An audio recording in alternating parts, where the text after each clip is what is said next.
Chapter 1. The Weight of a Name. There is a particular kind of silence that lives at the edge of winter, a silence that does not feel empty but full. Full of held breath. Full of things not yet said. Issei had grown up wrapped inside that silence, and he had learned, across the long, slow years of his childhood, that the silence was his mother. Serafall Leviathan did not move through the world the way ordinary people moved. She arrived. She erupted. She swept into a room like the first snowfall of December, all brightness and cold beauty, and the faint smell of magic that clung to her silver hair like perfume. But in the mornings, in the kitchen of their small house on the edge of Ko, before she had transformed herself into the Lord of the North, and the ruler of the underworld's second seat, before she was anything except a mother, she was quiet. She hummed while she made breakfast.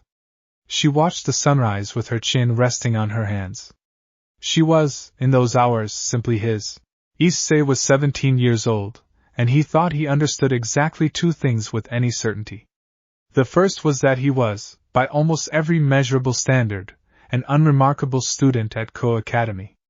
The second was that his mother was the most powerful devil in existence, and that almost nobody at Ko Academy knew it. He preferred it that way. The morning of his first day of his second year began the way most mornings did. He woke to the sound of his alarm, silenced it with one heavy hand, and lay on his back staring at the ceiling for a count of 30 seconds.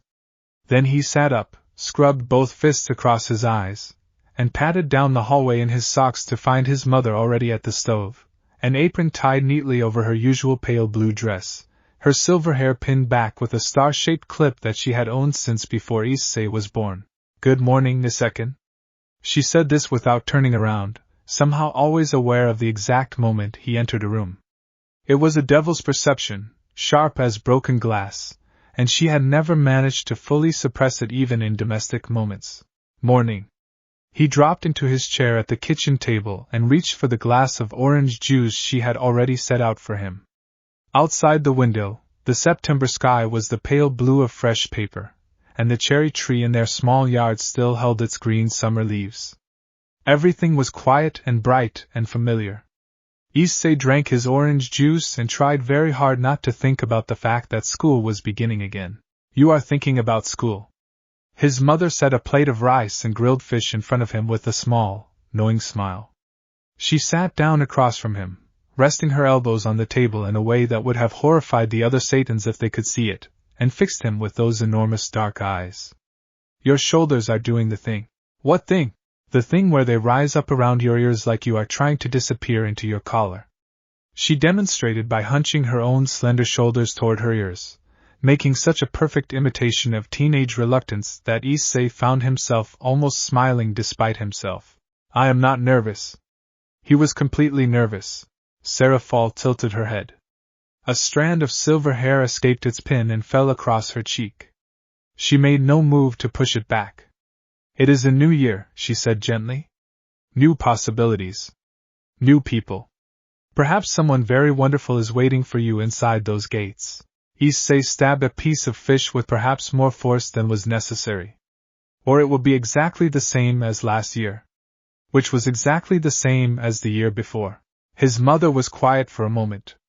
When she spoke again, her voice had shifted very slightly, losing some of its warmth and taking on something more serious, something that made her sound, for just a second, like the ruler she was in the world below. "Issei, listen to me." He looked up from his plate. "There are things happening in Ko that I have been watching very carefully. I did not send you to that school only because it has good test scores." She paused. "There are extraordinary people there. People who carry power the way most people carry keys. I need you to be careful. I need you to pay attention." Her eyes were very dark and very serious. "And I need you to remember who you are." Issei looked at her for a long moment. Outside, the cherry tree swayed in a wind he could not feel from inside. "I know who I am," he said at last. His mother held his gaze for a count of 3. Then, slowly, the seriousness dissolved back into warmth, and she reached across the table and pressed her palm to his cheek in a gesture that had not changed since he was 4 years old. "Good," she said. "Then go and be wonderful." He left the house at 7:45, his bag slung over one shoulder, the September air cool enough to raise goosebumps on his arms. He did not look back at the house. But he knew, without looking, that his mother was standing in the doorway. She always stood in the doorway until he rounded the corner and disappeared from sight. She had done it every single morning of his school life, as if by watching long enough she could keep him safe through sheer force of love. He rounded the corner. He stopped looking. Ko Academy occupied a long, tree-leaned hill near the center of town, its buildings wrapped in climbing vines and framed by a pair of enormous iron gates that stood open each morning like hands held wide. It was, objectively, a beautiful school. It was also, as of this year, freshly coeducational, which meant that the student population had shifted dramatically and the hallways were now populated with an equal mixture of boys and girls, most of whom seemed considerably more comfortable in their own skin than Issei felt. He made it to his classroom without incident. He found his seat near the window, the same window he had occupied last year and the year before, and arranged his things with the automatic precision of long habit. Around him, his classmates arrived in clusters, loud and laughing, picking up conversations that had been left off at the end of summer as easily as lifting a coat from a hook. Issei watched the cherry trees outside and thought about what his mother had said. Extraordinary people. People who carried power. He had power too, of course. He had always had it. The slow-burning, deep-water kind that his mother had spent years teaching him to contain and control and never, under any circumstances, to display carelessly. He was the son of Serafall Leviathan. That was not a small thing. It was, however, a secret thing. And secret things required careful hands. He was still thinking about this when the classroom door opened and a girl walked in. She was not especially tall. She had dark red hair that fell past her shoulders in waves, tied loosely with a dark ribbon at the back of her neck. She wore the standard Ko Academy girl's uniform without any particular alteration, and she carried a single book pressed flat against her chest with both arms, the way you carry something you do not want to drop. She walked to the front of the room, turned to face the class, and looked out at all of them with the calm, level, slightly too still gaze of someone who was used to being looked at, and had long since decided she did not care. "This is Ries Gremery," the homeroom teacher announced from behind her. "She is transferring from the advanced program, and will be joining this class for the year. Please make her welcome." Around Issei, several of his male classmates sat up perceptibly straighter. Ries Gremery scanned the room. Her gaze moved across faces with unhurried thoroughness, and when it reached Issei's it stopped. He did not look away. He did not know why. Usually he looked away. Something flickered in her expression. Not surprise, exactly. More like recognition of something unexpected. Then she moved her gaze onward and went to find her seat, and the moment was over, and Issei turned back to the window and the cherry trees and tried to understand what it was that had made her stop. 3 rows away, he could feel her presence at the edge of his awareness the same way you can feel sunlight on the back of your neck without turning around. Warm. Specific. Impossible to ignore entirely. He thought about his mother's words again. Perhaps someone very wonderful is waiting for you inside those gates. He looked back out the window. The cherry leaves trembled. Across the city, in the basement of a building that looked, from the outside, like an abandoned church, something ancient and waiting opened one dark eye. Chapter 2. The Occult Research Club.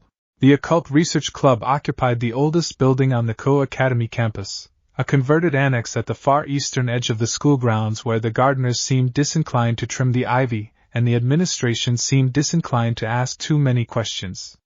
From the outside, it looked like a place where forgotten things went to wait.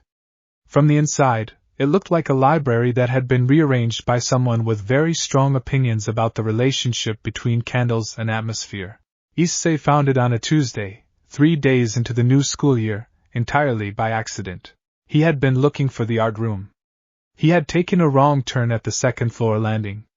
He had followed a hallway he was fairly certain he had never seen before, past 2 doors that seemed normal, and 1 door that hummed very softly when he walked past it. He had stopped at that one. Put his hand on the wood. Felt, through his palm, something that was not quite heat and not quite vibration but lived somewhere between them. The door had opened before he could decide whether to knock. Rias Gremery stood in the doorway with one hand still on the latch, looking at him with that same measured calm she had worn on the first day of class. She was still in her school uniform, but the ribbon in her hair had been loosened slightly, and she was holding a piece of chalk in her other hand as though she had been interrupted mid-diagram. They regarded each other for a moment. "You felt it," she said. Not a question. Issei considered several responses and chose the honest one. The door. Yes. Something shifted behind her eyes. Not quite wariness. Something more like interest sharpening into focus. Most people don't. Most people walk past it without slowing down. I'm not most people. He said it simply, without arrogance, because it was simply true. Rias tilted her head. A familiar gesture, he thought. His mother did the same thing when she was deciding something. No, she said, after a moment that stretched long enough to be considered deliberate. I don't think you are. She stepped back from the door, making room. Would you like to come in? He considered the situation. He was supposed to be in English class in 12 minutes. He had been looking for an art room he did not actually need. And the room beyond the doorway smelled of old books and something cool and electric that he recognized from years of standing at his mother's side while she worked. He stepped through the door. The room was large and warm and lined on 3 sides with bookshelves that ran all the way to the ceiling. In the center stood a long oak table scattered with papers and diagrams. 2 people sat at the table, and both of them looked up when he entered with expressions that managed to simultaneously suggest welcome and careful evaluation. The first was a girl with a small, neat face framed by silvery hair that fell to her waist. She had a book open in front of her and a pair of small round glasses balanced on her nose, and she peered at Issei over the frames with the mild, incisive attention of someone who was very quietly taking him apart to understand how he worked. Her name, he would learn, was Kaneko Tuju, and she spoke in sentences of 4 words or fewer unless something genuinely surprised her. The second was a girl with long black hair and warm, open eyes that crinkled at the corners when she smiled, which she did immediately and without reservation. She rose halfway from her chair as Issei entered and pressed both hands together in a gesture that somehow managed to convey both enthusiasm and grace. "Oh, a visitor," she said. "How lovely. I'm Akino Himejima. Would you like some tea?" He felt the door, Rias said, moving past Issei to reclaim her own seat at the head of the table. Akino's smile did not change, but something in it deepened. She was already moving toward a small side table where a kettle sat. "Did he?" she said, in the tone of someone filing away important information. "How very interesting." Kaneko had not stopped looking at Issei. "He smells different," she said. "Kaneko." Rias's voice carried a light note of correction. "It's fine," Issei said, because it was. He had spent his whole life being sensed by people who could sense things. He had learned not to take it personally. "She's right. I do." He moved to the table and pulled out a chair across from Kaneko, and sat down. "My name is Issei Hayadu. I'm in your homeroom class." He said this last part to Rias. "I know." She had set down her chalk and was looking at him with her hands folded on the table. "You sit near the window. You don't take many notes, but you always score well on the tests." He blinked. "You noticed that?" A faint color appeared along her cheekbones, gone almost before it arrived. "I notice things. It's a habit." She picked up a paper from the pile in front of her, a displacement activity if he had ever seen one, and set it down again. "What are you, Hayade?" The question was direct and deliberate, and carried, underneath its ordinary surface, the weight of something much more specific. He understood immediately what she was actually asking. And the fact that she was asking it at all told him something important about what she was. Akino appeared at his elbow with a cup of tea. The tea smelled of jasmine, and something subtly more complex beneath it, and the warmth of the cup spread through his hands in a way that was entirely pleasant. "What are you?" he asked in return, not rudely, but evenly. The 3 girls exchanged a glance. It was the kind of glance that carried full conversations in the space of half a second, built from months or years of accumulated understanding. Then Rias looked back at him. "We're devils," she said. Issei wrapped both hands around his teacup. I know, he said. Another glance. This one sharper. I mean that I recognize what you are, he clarified carefully. I'm not surprised. I was raised to know the difference between ordinary people and people who aren't. He took a sip of the tea. It was very good. I'm not going to pretend I don't know what I just walked into, because that would waste both our time, and you seem like someone who doesn't enjoy wasted time. He was looking at Rias as he said this last part. She had gone very still in the way that meant she was thinking very fast. You're human, Kaneko said. 4 words, as usual. But her tone had shifted slightly, from flat assessment to something that was almost a question. Half, Issei said. Which was true, technically. He had his father's human soul and his mother's devil blood running in him like 2 rivers in one bed, and the place where they met was strange and quiet and entirely his own. It's complicated. Most interesting things are, Aquino observed serenely, from somewhere to his left. Rias had not moved. She was still looking at him with that focused, measuring attention. What is your name again? Your full name. Issei Hayadu.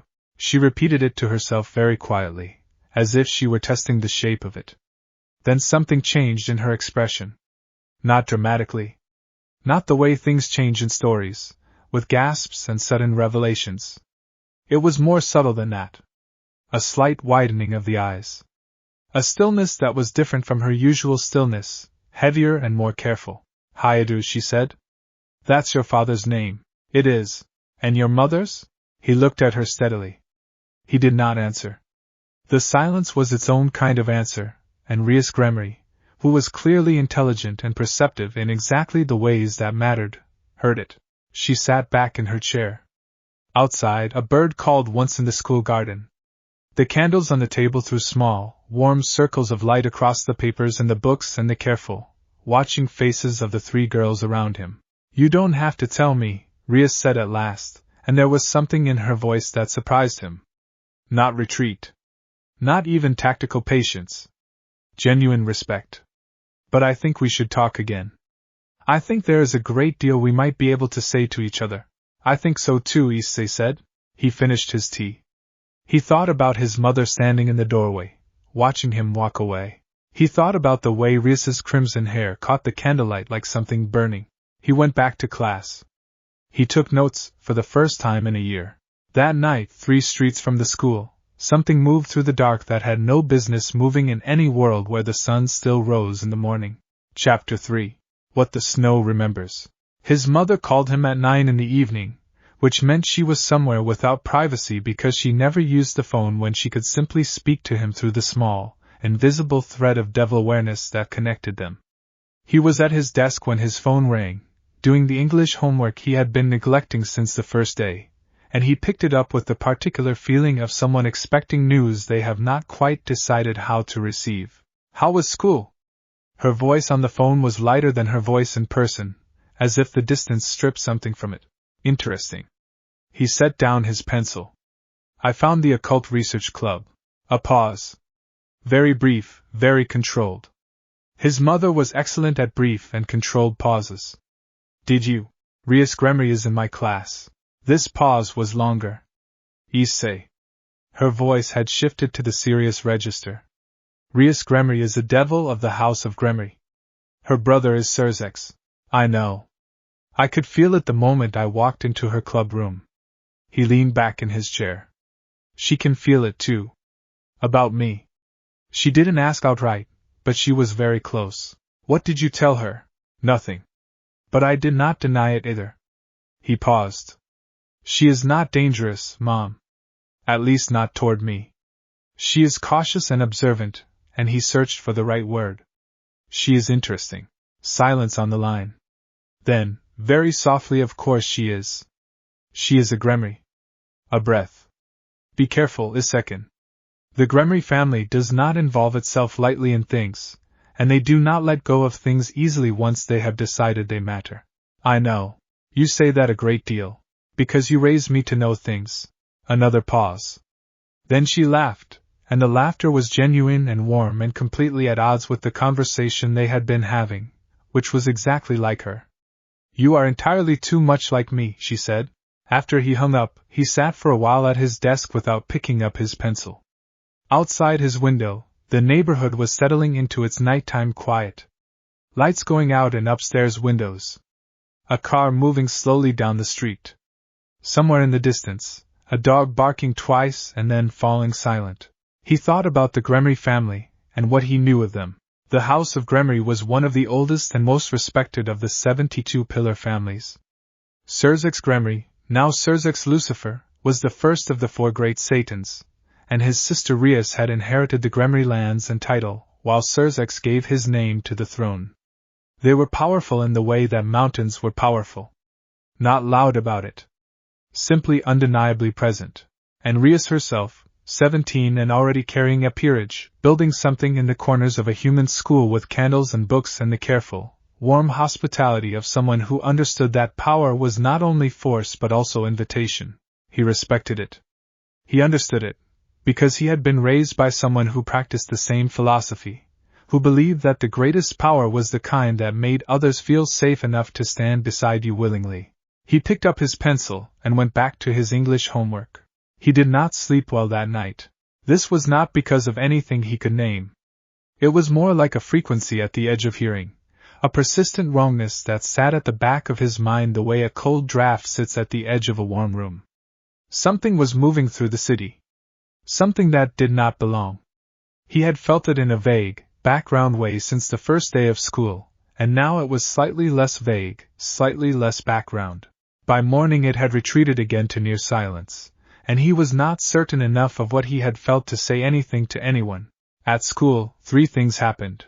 The first thing was that a boy named Matsuda, who sat 2 seats ahead of Issei and had apparently decided they were friends on the basis that Issei had answered a question about the homework last week, appeared beside his desk with a bright and entirely unearned air of comradeship. "Hey," Matsuda said. "I heard you went into the weird club room." "The Occult Research Club," Issei said. "Gremery is in there." Matsuda said this with a reverence usually reserved for something much more important. "And Himejima. They're like the 2 most beautiful girls in the school." "They were very kind," Issei said carefully. Matsuda stared at him. "That's it? That's all you're going to say? What would you like me to say?" Matsuda appeared to wrestle with this and eventually gave up. "You're weird, Hayadu." But he said it without heat, almost affectionately, in the way that people sometimes say things to people they have decided to adopt despite better judgment. The second thing was that Akino Himejima appeared beside Issei's desk after first period with a smile that managed to be simultaneously pleasant and deeply dangerous in a way that only Issei seemed to notice, and handed him a folded piece of paper. "From Riasama," she said. "She would like to continue your conversation, if you are available this afternoon." He unfolded the paper. It said Club Room, 4 p.m. "Come if you want to know what's happening in Ko." He refolded it. Put it in his pocket. "Tell her I'll be there." Akino's smile deepened in the way that suggested she was filing something away again. "Wonderful," she said, and left.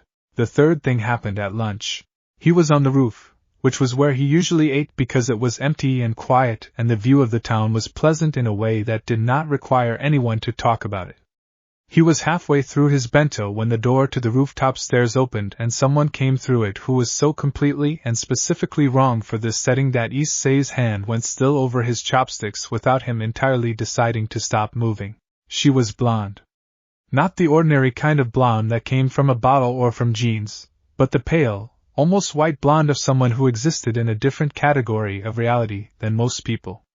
She wore Ko Academy's uniform, but it sat on her with the slightly off quality of a costume, something adopted and not quite natural. She had blue eyes that were the particular shade of blue that appears in ice at great depth, and she was looking at him with no particular warmth and no particular hostility but with an attention so complete and total that it was, in its own way, more unsettling than either. "You are Issei Hayadu," she said. Her Japanese was flawless and completely accent-free, which somehow made it more foreign-sounding, not less. "I am," he said. "I know what you are." She sat down across from him on the roof with the unhurried exactness of someone who had already decided the outcome of every conversation they were going to have. "I know who your mother is." Issei set down his chopsticks. "That's interesting." Because I don't know who you are at all. Something shifted in those ice blue eyes. Not quite amusement. The shadow of it, perhaps. My name is Irina Shidu. I am a servant of the church, and I am here because something is coming that concerns all of us. She paused. Something that does not care which family you belong to or who your mother happens to be. The frequency he had felt the night before returned suddenly, more specific and more present, the way a sound clarifies when you stop trying to hear it. He looked at her steadily. What is it? Irina looked at the town spread out below them. When she spoke again, her voice was quieter. Something old. Something that was sealed a very long time ago, and has recently begun to remember that it exists. She turned those ice blue eyes back to him. And it has found Ko very comfortable. The lunch hour ended. The rooftop door opened and a group of third years spilled out, laughing. The moment between them dissolved into ordinary noise, but Irina Shida's card was in his pocket when he went down the stairs, and the feeling did not go away. Chapter 4. The Crimson and the Cold. He arrived at the club room at 4 o'clock exactly. He did not know why he cared about being on time. He was not, as a rule, punctual to things. But there was something about going to meet Rias Gremery in her own space that made him feel as though arriving late would be a small unkindness, the way showing up to someone's carefully made dinner with muddy shoes would be an unkindness. Not because she would punish it. Because she would not. She was at the long oak table when he pushed open the door, and she was not alone. Kaneko sat in her usual corner with her book, apparently unbothered by anything and everything. Aquino was at the side table doing something complicated with a teapot and a small brass implement he did not recognize. And there was a new face, standing near the window with his arms crossed and the politely neutral expression of someone who has decided to reserve judgment. He was tall, with dark hair and the kind of quiet confidence that comes not from never being afraid but from having been afraid many times and continuing forward anyway. He wore the Ko Academy boy's uniform with the sleeves rolled up slightly, and there was something about the way he stood, balanced and contained, that Issei recognized as the posture of someone who fought. Yudo Kiba, the boy said, nodding once. I'm the knight.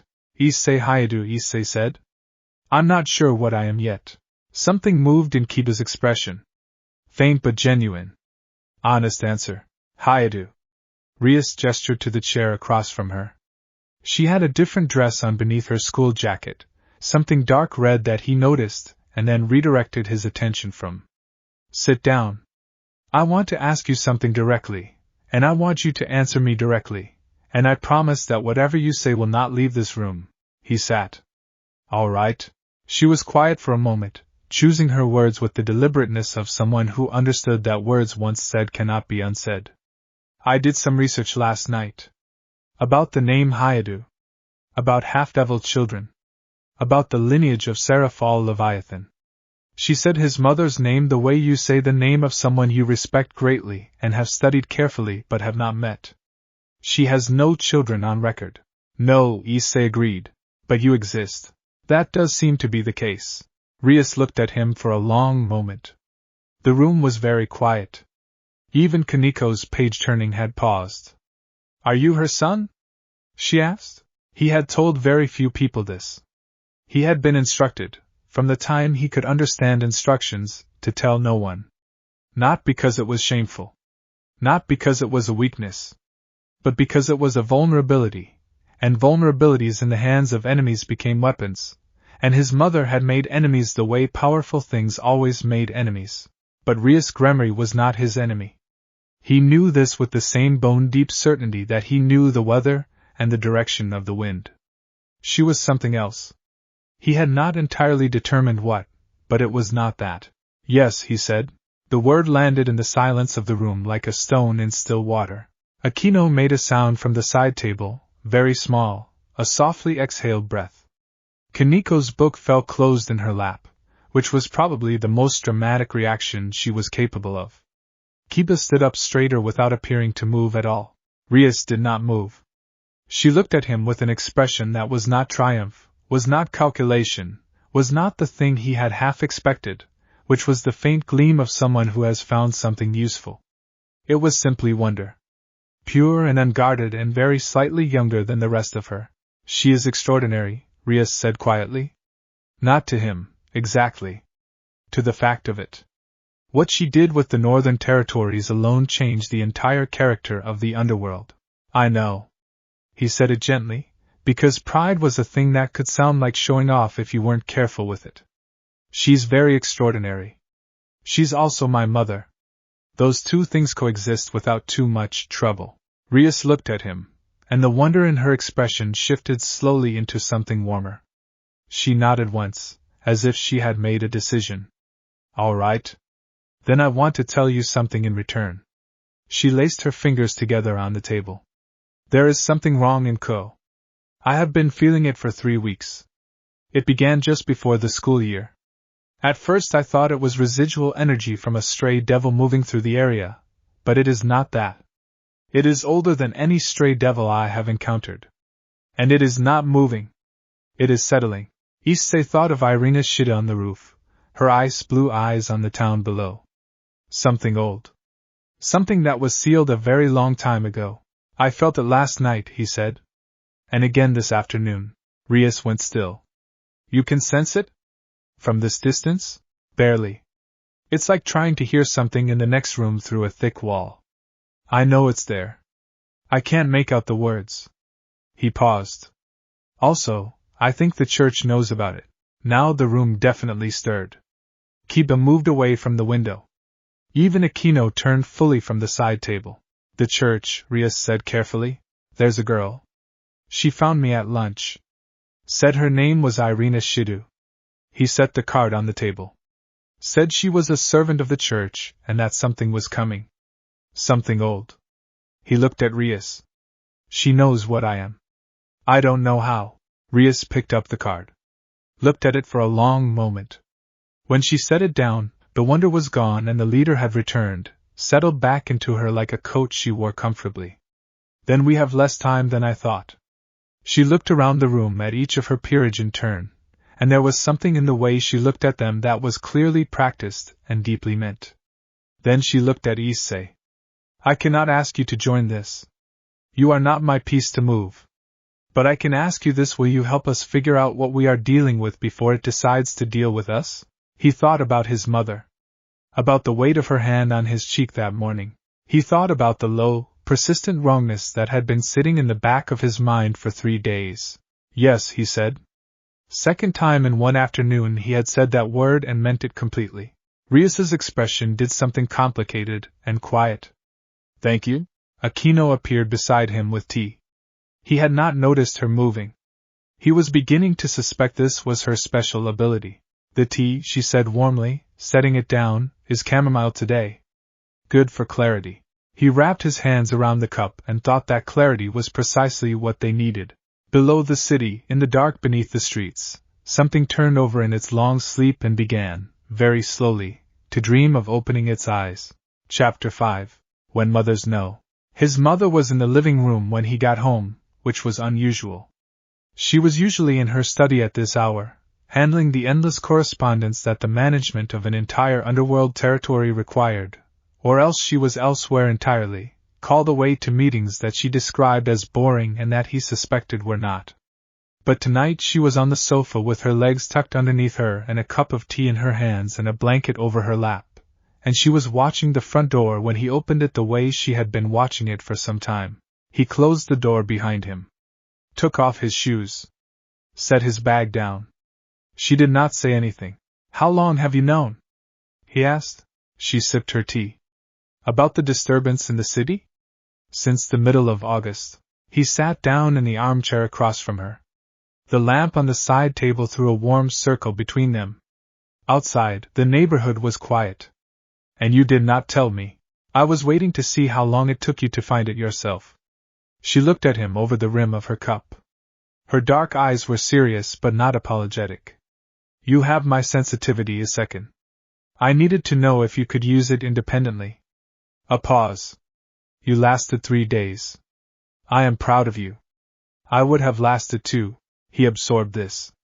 His mother had a particular way of delivering information that made you feel simultaneously parented and treated as an equal, and he had spent 17 years learning how to land in the space between those two things without falling. What is it? She uncurled her legs and sat up straight, and the shift in her posture was the shift from mother to ruler, total and unconscious. It is called the Vritra fragment. Or that is the name that has been attached to it in the records I have access to. She set her teacup down. It is a piece of a power that was divided and sealed centuries ago, distributed across several vessels and hidden in locations that were chosen specifically because they were surrounded by the kind of concentrated spiritual energy that would mask the seal's signature. She looked at him steadily. Ko has that energy. It has been accumulating it for years. The girls' school here was founded by a devil family with roots in binding and containment. The seal held because of that accumulated energy. A pause that was precisely measured. But the energy balance shifted when the school went coeducational. New presences. New power signatures. The seal began to thin. And now it's dreaming, Issei said. His mother looked at him sharply. What do you mean? That's what it feels like. Whatever it is. It feels like something that is asleep but starting to dream. He looked at his hands. Not awake yet. But becoming aware. She was quiet for a moment. Then she said, very softly, that is an excellent description. And it is also the most dangerous phase. A thing that is only dreaming can still be redirected. Once it wakes fully, the options narrow considerably. Then we have to move first. We. She said the word with a careful neutrality that he had learned to read as concern, not disapproval. The Gremry girl is already on it. So is the church. If 3 different kinds of power are all sensing the same thing, it seems wasteful for all of us to work separately. He looked up at her. You taught me that the best strategy is usually the one where everyone with a stake in the outcome is pointed in the same direction. His mother looked at him for a long time. The lamp threw shadows across her face and made her look, for just a moment, less like herself and more like the rendering of herself that appeared in the official portraits, all composure and precision. Then the lamp shifted slightly in a draft, and she was simply his mother again, sitting on the sofa with a blanket on her lap, looking at her son with the expression of someone who is trying very hard not to show how much they are feeling. Rias Gremry, she said. Tell me about her. He chose his words with the same deliberateness she had taught him. She's careful. She's genuinely kind in a way that doesn't feel performed. She's very protective of her people. She asked me directly instead of trying to maneuver around me. He paused. I trust her judgment. Provisionally. His mother absorbed this. Provisionally is the correct word. The Gremry family has good hearts, historically. But good hearts and clear judgment are not always the same thing. She picked up her teacup again. What does she know about you? That I'm your son. The teacup paused halfway to her mouth. Returned to the table. You told her? She asked directly. You taught me not to lie to people who deserve honesty. Another long silence. He had said the right thing and the wrong thing simultaneously, which was a frequent state of being in this house. Then Serafall Leviathan did something he had not expected. She laughed. It was small and surprised and genuinely delighted, the laugh of someone who has been outmaneuvered by their own teaching and finds it funny rather than frustrating. You are absolutely your father's son, she said, which was the highest compliment she ever gave him, because his father had been, by her own frequent description, the most honest person she had ever known. Can I tell her more? If it becomes necessary? She considered. Cautiously.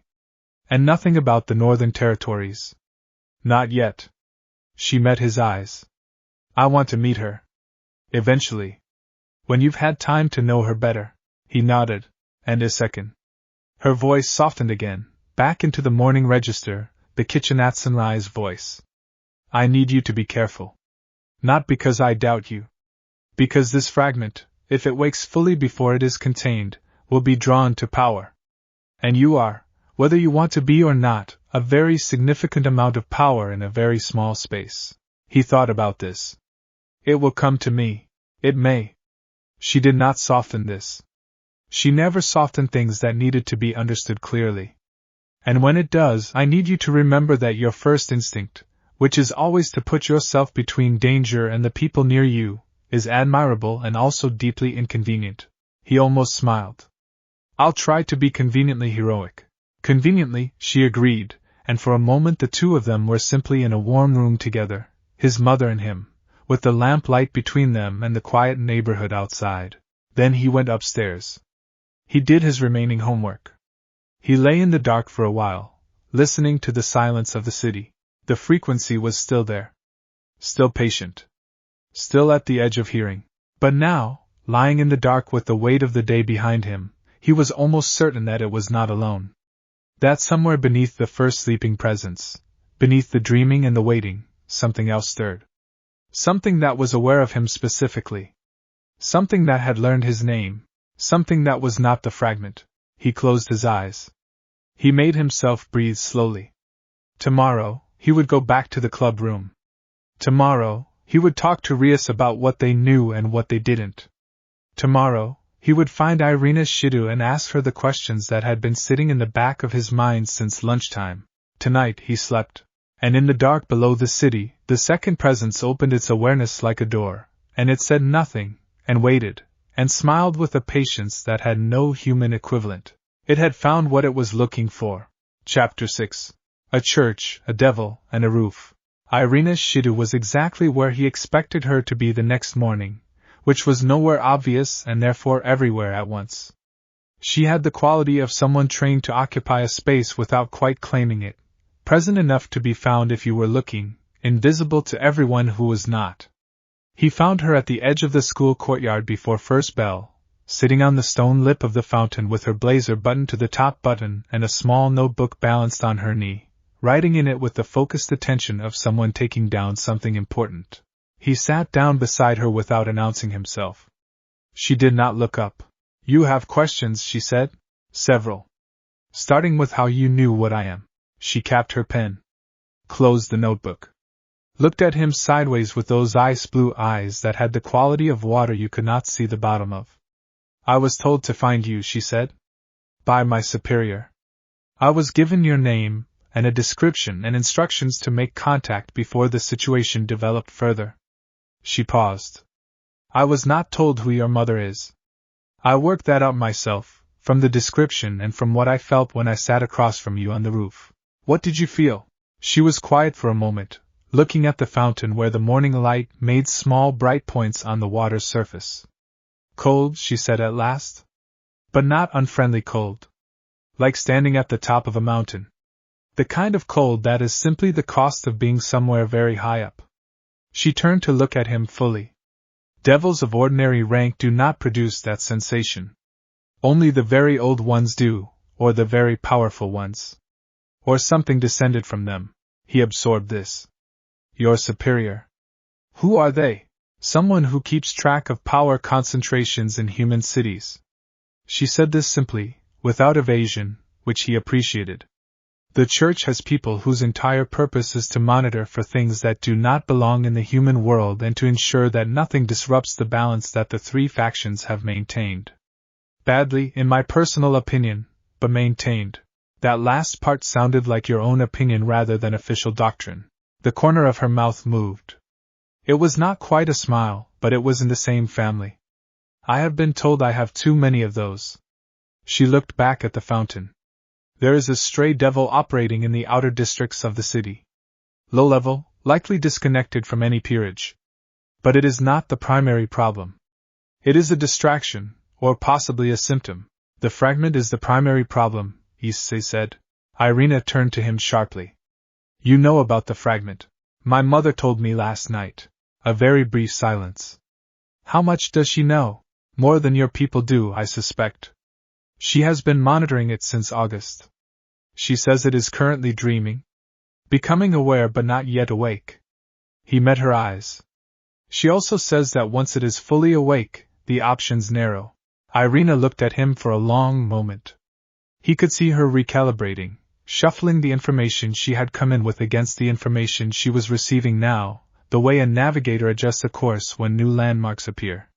Your mother is Serafall Leviathan, she said. Not a question this time. An acknowledgement. Yes. And she is letting you handle this. She is watching while I handle this. There is a difference. He looked at the fountain. She will intervene if something happens that is beyond my ability to manage. Until then, she wants me to learn how to coordinate with people who are on the same side of a problem. Irina was quiet for long enough that the first bell rang across the courtyard, and the clusters of students around them began moving toward the school buildings. She stood, tucking her notebook into her bag. I am going to tell you something, she said, looking at him with an expression that was the most unguarded thing he had seen on her face. I came here expecting to find a half-devil child of some minor lineage who needed guidance and management. I did not expect. She gestured at him, a small, encompassing gesture. Does it change things? It changes the shape of things. She shouldered her bag. I have a contact in the Fallen Angel faction. She is not officially here, but she is. And she has been asking about the fragment as well. She looked at him steadily. I think the three of us should meet. All the factions who are watching. Issei thought about Rias Gremory in her club room with her candles and her careful, warm attention. Yes, he said, for the third time in 2 days. He was beginning to recognize it as a pattern. I think so too. They walked into the school building separately and from different directions, which was a habit she seemed to have built so deeply it was automatic. He found himself doing the same without deciding to, moving to the side entrance while she took the front, and it was not until he was halfway down the main corridor that he understood she had probably chosen her path to make his choice for him. He filed this away as something to remember about Irina Shidu. She had a gift for arranging things without appearing to arrange them. In his classroom, 3 rows away, Rias Gremory was already seated, already watching the door.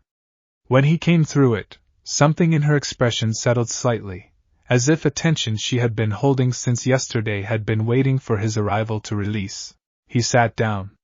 He took out his notebook. She did not say anything. Neither did he.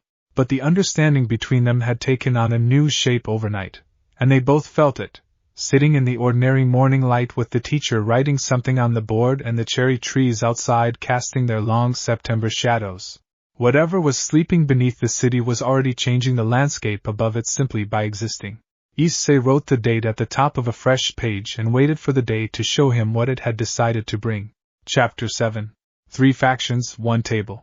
The meeting happened on a Thursday evening in the Occult Research Club room, which Rias offered with the ease of someone who has never had to think twice about whether a space belongs to them. She rearranged the long oak table so that it faced the room differently, which Issei thought was probably deliberate.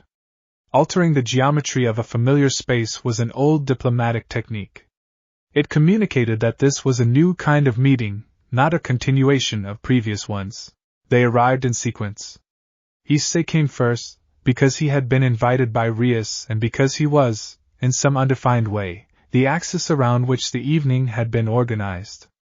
Rias and her peerage were already in place. Aquino at the side table with the tea equipment, Kaneko in her corner, Kiba standing near the window with his arms loose at his sides and his eyes on the door. Irina arrived second, precisely on time.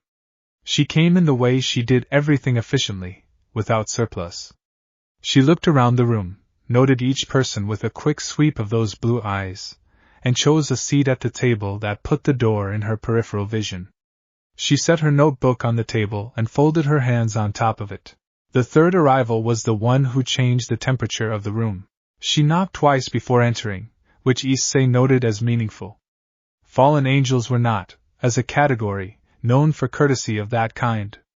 The one who came through the door was tall, with long dark hair that had streaks of deep violet in it, and golden eyes that caught the candlelight the way amber catches light, holding it and warming it. She wore ordinary clothes rather than a uniform, a dark jacket over a simple top, and she moved with the particular care of someone who is very deliberately not moving the way they would naturally move. My name is Rainier, she said, standing just inside the door. Her voice was even and controlled. I am aware of the reputation that precedes fallen angels in this context.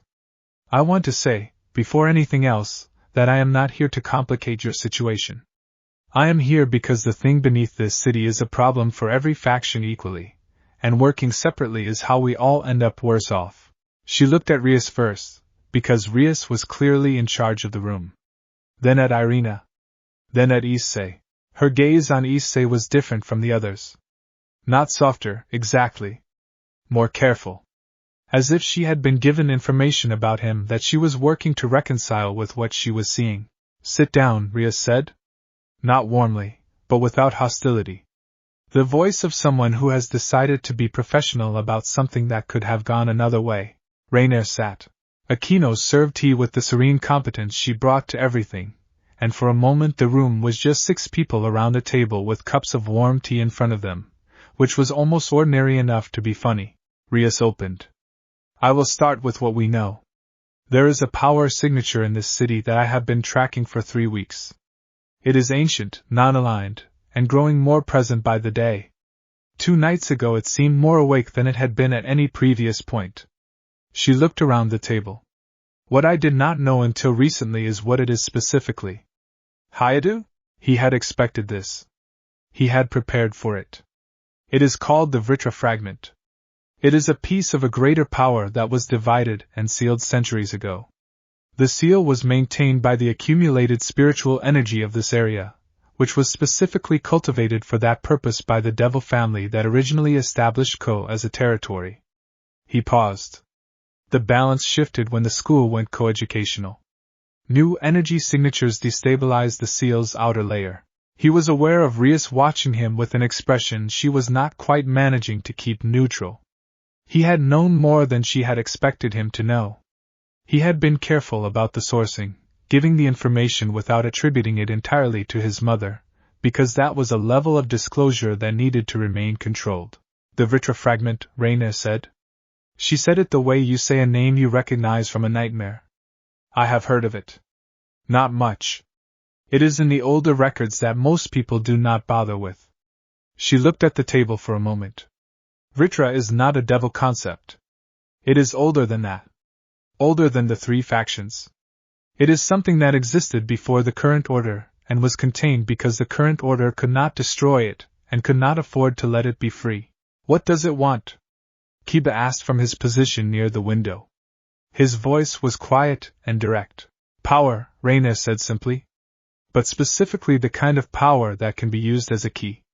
It was sealed because someone was afraid of what it could unlock. She looked at Issei. And it will be drawn to the most significant power source in proximity once it becomes fully aware. Not to attack it. To try to merge with it. The room was very quiet. Merge with it, Rias repeated carefully. Absorb. Amplify. Use as a vehicle. Rainer's golden eyes moved to Issei. And the most significant power source in the city is sitting at this table. Everyone looked at him. He did not look away from Rainer. I know, he said. Same 2 words he always said. He was getting very practiced at saying them without letting his voice carry the weight of what knowing actually felt like.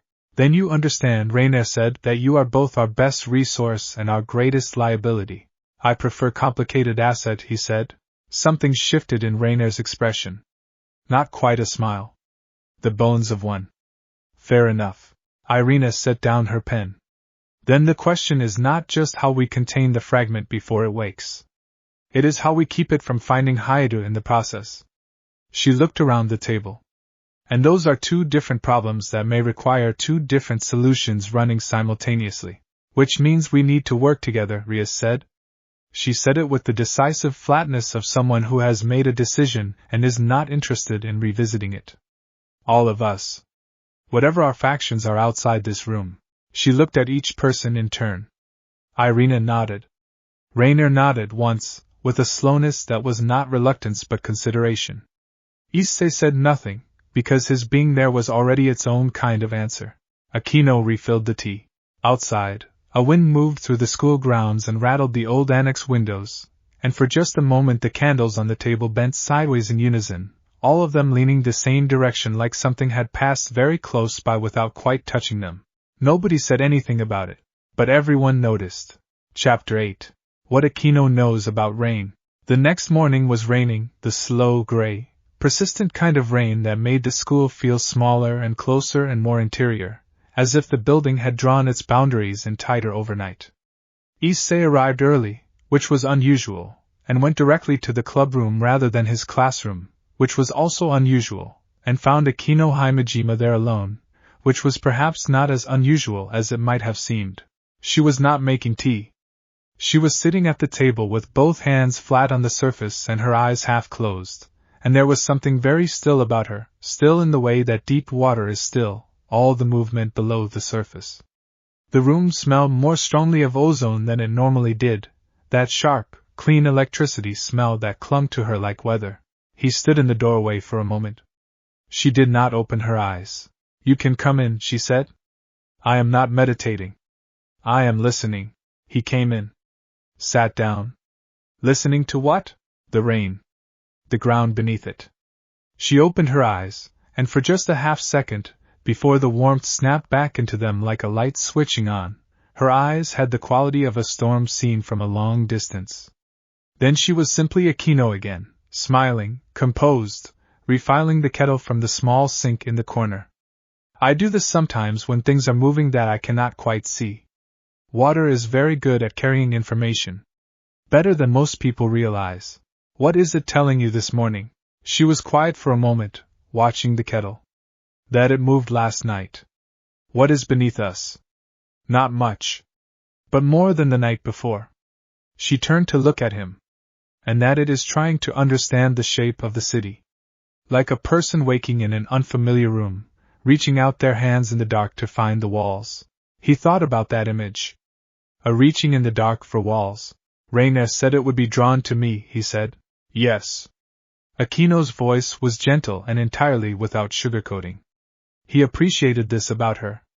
She had the kind of kindness that did not flinch from difficult truths, that delivered them carefully but did not round off their edges. "I think it can probably already sense your general direction. The way you can sense a fire in a dark room before you can see it. Warmth before light." He looked at the rain on the window. "Then the best strategy might be to let it find me. On our terms, in a place we have prepared." Aquino poured the hot water into the pot and set the lid on with a small, precise click. "That is a brave idea," she said. "It is also the kind of idea that sounds logical and is actually terrifying. It does not have to be me alone." "No," she agreed. "It does not." She brought 2 cups to the table and sat down across from him. The rain made its persistent quiet noise against the windows. "Can I ask you something personal?" "Yes." She wrapped both hands around her cup. Something in her expression had shifted to something more considered, more personal. "What is it like? Growing up knowing what you are. Knowing who your mother is. Carrying all of that from the beginning." He thought about how to answer this honestly. "It is like being raised near the ocean," he said at last. "If you grow up near the ocean, you do not think every day about how large it is. It is simply there. Present. Something you can feel at the edge of everything. You learn to swim in it. You learn to respect it. You learn that it does not care about you specifically, but that it is also the thing that gave you certain abilities that people without oceans do not have." Aquino was listening with her full attention, the kind that made you feel like the words you were saying mattered exactly as much as they actually did. "The hard part," he continued, "is the ordinary things. The school. The homework. The conversations where everyone around you is talking about things that feel very small, and you feel like a person in a costume because you cannot talk about the things that actually occupy the back of your mind." He paused. "My mother is very good at making the ordinary things feel worthwhile. She has always been. I think she works at it deliberately. She sounds extraordinary. She is." He said it the way he always said it, simply and without elaboration, because some things did not need to be made more than what they were. "What about you?" He looked at her. "You are not simply the member of the peerage who makes tea. The way you were sitting when I came in this morning? The ozone. You are not just a devil." Aquino's smile did not disappear, but it changed shape. Became something that lived closer to honest. "No," she said. "I am not only that." She looked at her tea. "I am a half-fallen angel on my father's side. It is not something I discuss widely." A pause. "Rias knows. She has always known, and she chose me anyway, which is not a small thing." He nodded slowly. "The ozone. The lightning is the part of my father's heritage that stayed with me." She said this without bitterness, which he suspected had taken a very long time and a great deal of work to achieve. I have made my peace with it. Mostly. They drank their tea in a silence that was not uncomfortable but had the particular quality of a silence between two people who have just told each other something true. The rain continued. After a while, Akino refilled both cups without being asked, and Issei told her his plan for drawing the fragment out, and she listened with the same full attention and then said, very quietly, I will be there. When you do it. She looked at him with those warm storm-colored eyes. I want you to know that. I know, he said. The door to the club-room opened and Rias came in, shaking rain from her crimson hair, already saying something about the day's schedule, and the moment between them folded back into the ordinary activity of the morning. But he kept it, the way you keep something small and warm in a closed hand. 3 streets away, in the building that looked from the outside like an abandoned church, the stray devil that Irina had mentioned opened its eyes in the dark and began moving toward the school for reasons it could not have named. As if something had called it. As if a frequency had reached it that it could not resist. It reached the edge of the school grounds and stopped. Something had stopped it. A boundary. Old and very deliberately placed. It circled the perimeter twice, and then it went away. For now. Chapter 9. The Knight and the Half-Devil. Kiba found him in the gymnasium on Friday afternoon, which was the 1 hour of the week that the gymnasium was reliably empty because of a scheduling gap between the gymnastics club and the basketball team. Issei had discovered this gap 2 years ago and had used it ever since for the kind of practice that did not look like practice from the outside. He was moving through a series of forms in the center of the floor, slow and deliberate, the kind of movement that was less about speed and more about understanding exactly where every part of your body was at any given moment. His mother had taught him these forms. They were not traditional martial arts, or not entirely. They were something older and more specific, designed to teach a half-devil how to keep their power seated evenly in their body rather than pooling unevenly and spilling. He heard the gymnasium door open but did not stop. Kiba walked across the floor and stopped at a respectful distance, and watched for a while without speaking. He had, Issei thought, the quality of someone who knew how to observe without interrupting, which was a more unusual skill than most people acknowledged. Those aren't anything I recognize, Kiba said, when Issei came to the end of a sequence, and stood still. They are not from any school that is publicly documented, Issei said. He turned to face him. Did Rias send you? No. I came myself. Kiba's voice was direct without being aggressive. He had, Issei was realizing, a very specific quality of honesty. The kind that lived in the body as much as in the words, an overall absence of performance. I wanted to see what you could do. Because if your plan works and the fragment comes to you, you will be the one it reaches first. And I would like to know whether you can handle that first contact before the rest of us get there. Issei looked at him. And those forms tell me you are not untrained. But training and real contact are different. Kiba paused. Would you be willing to spar with me? Slowly. I am not trying to test you. I want to understand how you move. Issei considered this. He thought about his mother's instructions, about not displaying power carelessly. But Kiba was already inside the circle of people who knew what he was, and understanding each other's capabilities was simply practical. All right, he said. They started slowly, the way Kiba had suggested. Kiba moved with the extraordinary fluid precision of a sacred gear knight, everything spare and efficient, no gesture wasted.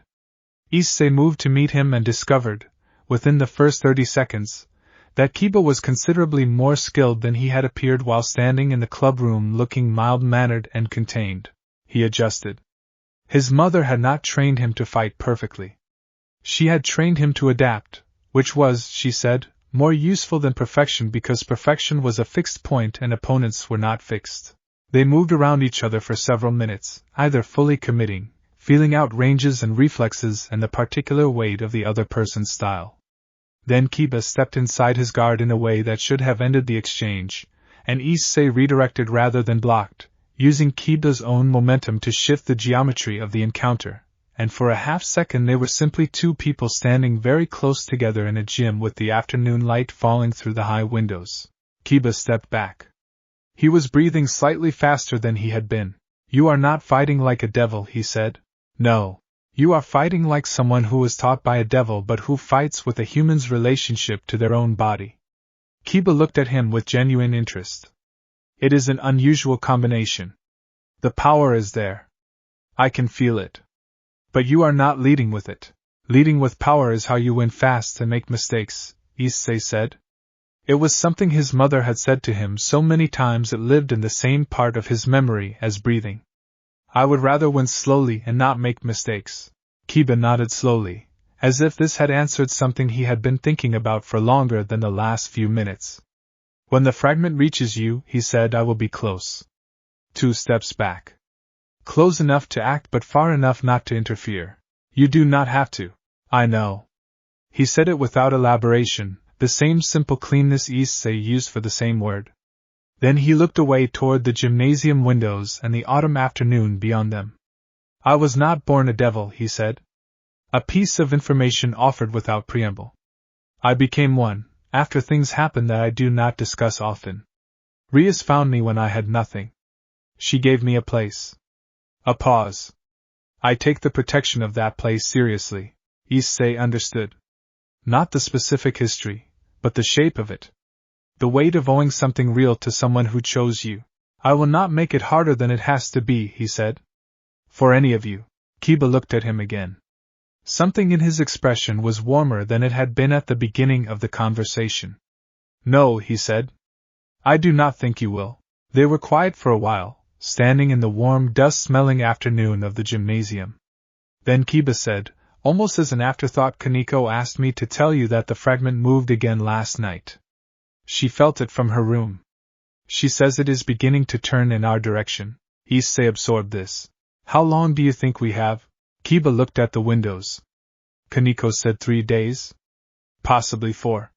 He paused. She is rarely wrong about these things. 3 days. The words settled in Issei's chest like stones placed in still water, sinking slowly and disturbing everything they passed on the way down. Then we should move tomorrow, Issei said. Kiba nodded. I will tell Rias. He left. The gymnasium was empty and quiet again.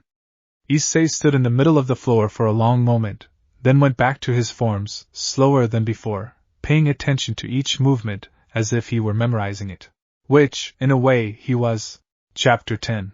Before the seal breaks. He told his mother that evening. She was at the kitchen table when he came home, not in her study, not somewhere else, at the table, which meant she had been waiting. She had a cup of tea in front of her that had gone cold. She looked at him when he came in with the expression of someone who has already heard the shape of the news and is waiting for the specific words. He sat down. He told her. 3 days, possibly less. The plan to use himself as a focal point. The team he had assembled around him. The location they had chosen, the old courtyard at the back of the school annex, which sat at the intersection of 3 existing energy lines and was as close to neutral ground as anything in Kogat. She listened to all of it without interrupting. This was one of her great skills. She had the patience to let a person finish before she responded, which meant her responses were always to the actual thing that had been said rather than the version she had assumed would be said. When he finished, she was quiet for a count of 10. The courtyard is a good choice, she said. The energy lines there will act as a natural anchor. Anything that enters that space will find it harder to move erratically. She picked up her cold tea, looked at it, set it back down. I want you to carry something. She reached into the pocket of her cardigan and placed something on the table between them. It was small and circular, a coin-sized disc of what looked like dark blue glass with a faint silver symbol etched into its surface. The symbol was familiar. He had seen it on the documents his mother kept in the locked drawer of her study desk. This is a containment anchor, she said. It was keyed to my signature, but I have been rekeying it for the past 3 days to accept yours as the primary. She met his eyes. If the fragment makes contact with you and begins to try to merge, activate this. It will create a holding field around you that is strong enough to give your team time to act. A pause. It is not a solution. It is a pause button. He picked up the disc. It was lighter than it looked and warmer than the room temperature, and it had a faint, specific hum that he recognized as his mother's work. She made things with care and with love and with the kind of precision that came from centuries of understanding exactly how power moved through the world. "Thank you," he said. She looked at him for a long moment. The kitchen light was warm and the evening was settling in outside the windows and everything was very ordinary, and very specific, and very much itself. "Issei," she said softly. "Tell me something true." He knew what she was asking. She asked it the same way when he was 4 and had fallen off his bicycle and was trying not to cry, and when he was 10 and had come home from school with something wrong that he had not been able to name, and now at 17 in a kitchen before something that was going to be more difficult than anything he had done before. "I am scared," he said. Because he was. He had learned from her that being scared and being capable were not opposites, that acknowledging fear was not weakness but accuracy. "I am scared and I think the plan is good, and I trust the people around me and I know what I am doing." She reached across the table and put her hand over his. Her hand was small and very cold, as it always was, devil blood running cool, and it was also one of the most familiar sensations in his entire life. "That," she said quietly, "is exactly right." They sat like that for a while. Then she got up and made fresh tea, and they ate dinner, and she talked about something else entirely. Something light and funny that had happened in a meeting 2 weeks ago, and he told her about the gymnasium and Kiba's footwork, and they were simply themselves together in the kitchen while the evening finished outside. He went to bed early. He did not sleep for a long time. He lay in the dark and turned the containment disc over and over in his fingers and thought about the team he had built without quite meaning to build a team. Rias with her steady, protective fire. Akino with her storm quiet and her full attention. Kaneko with her forward sentences and her absolute reliability. Kiba with his honest footwork and his precise 2 steps back loyalty. Irina with her notebook, and her arranged paths and her direct unvarnished information.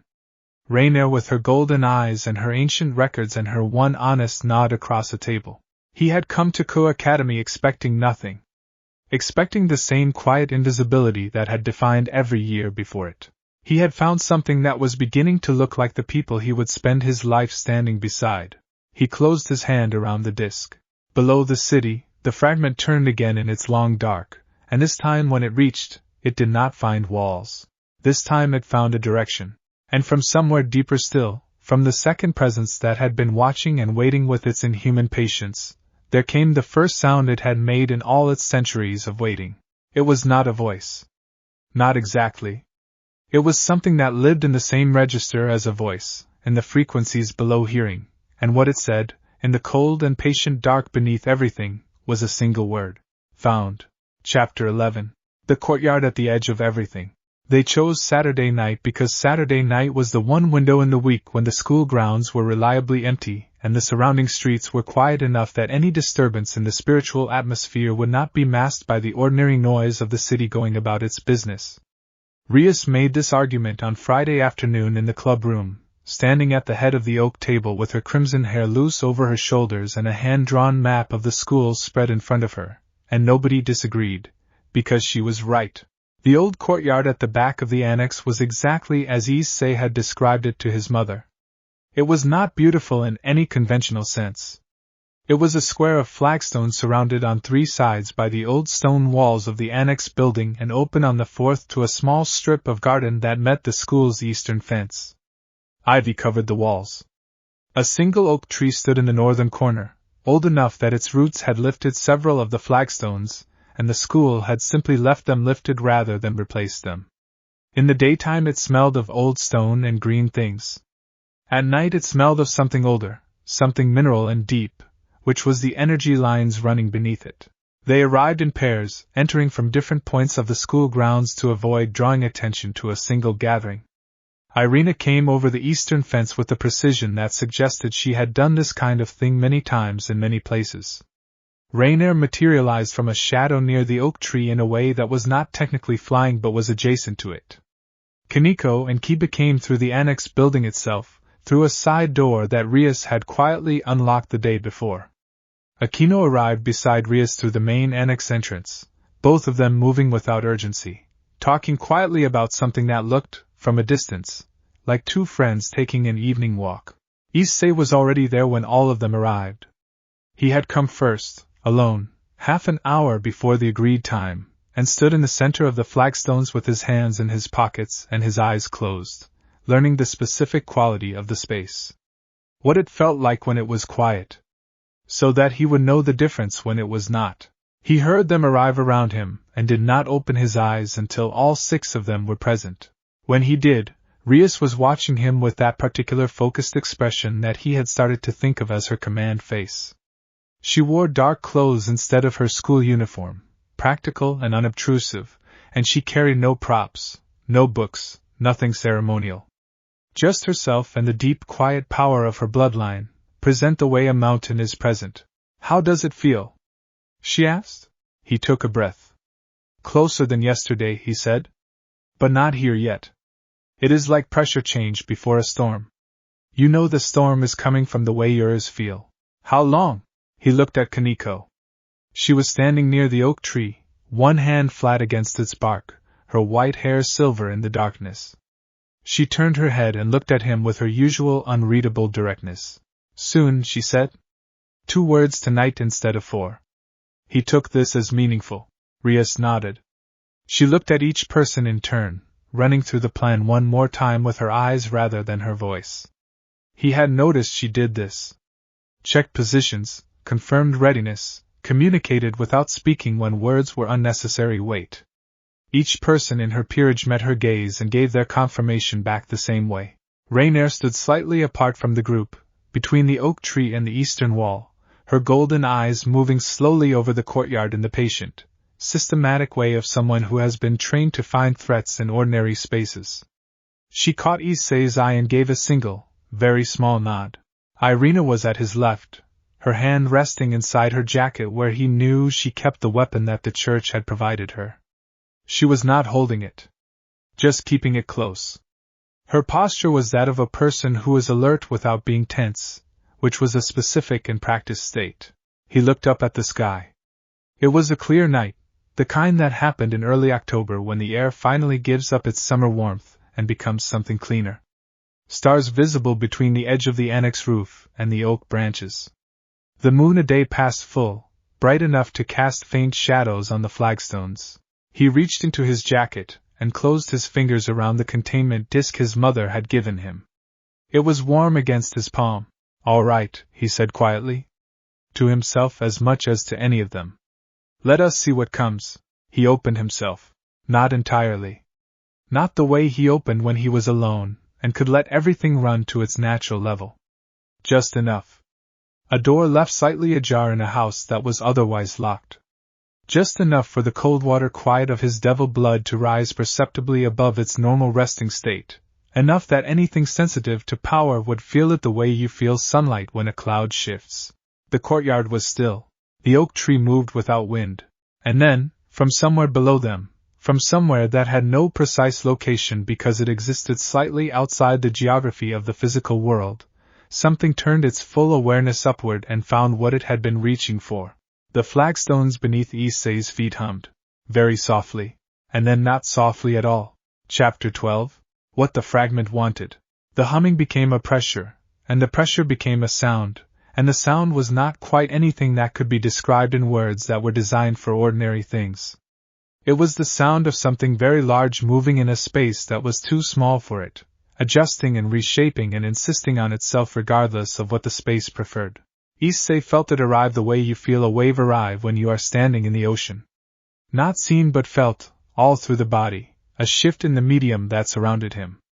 The power rose through the flagstones and reached for him with the deliberateness of something that had been aiming at this specific point for longer than he had been alive. He held his ground. Around him, the others moved. He was aware of them at the edge of his perception the way you are aware of lights in your peripheral vision, steady and specific. Rias and Kiba had moved to positions flanking him at a distance of 3 meters. Akino had her arms slightly raised and the air around her hands smelled of ozone, lightning held carefully in check. Kaneko had moved from the tree to the flagstones and stood with her feet planted wide and her small hands open at her sides, using her senjutsu to anchor the space around them the way you anchor a tent in wind. Irina had not drawn her weapon but she had both hands free and her eyes were on Issei rather than the perimeter. Rainier had her wings out, half spread, dark and precise, creating a physical barrier on the eastern side. The fragment rose. It did not have a form, exactly. It had the suggestion of form, the way shadows have the suggestion of the objects that cast them. It was a concentration of something very old, a condensed and pressurized intention rather than a body, and it was the deep, specific black of things that have existed so long in the dark that they have forgotten what light looks like from the inside. It reached Issei and stopped, not because it was afraid. It did not have fear any more than it had form. It stopped because it was reading him, the way you read something in a language you know but have not spoken for a long time, carefully, making sure you have understood each word before moving to the next. He let it read. This had been the part of the plan that he had not told the others fully, because it was the part that depended entirely on him, and on a calculation he had made based on what his mother had told him, and what Rainier had told him, and what he had felt in the 3 days since he had first sensed the fragment's direction. A thing that wants to merge does not want to destroy. A thing that wants to merge is, in its own ancient and terrible way, looking for something. He had decided to find out what that something was before he activated the containment disk. He breathed. He asked, not in words, in the same register that the fragment used, the frequency below hearing what do you want? The answer was not words either. It was an image. A door.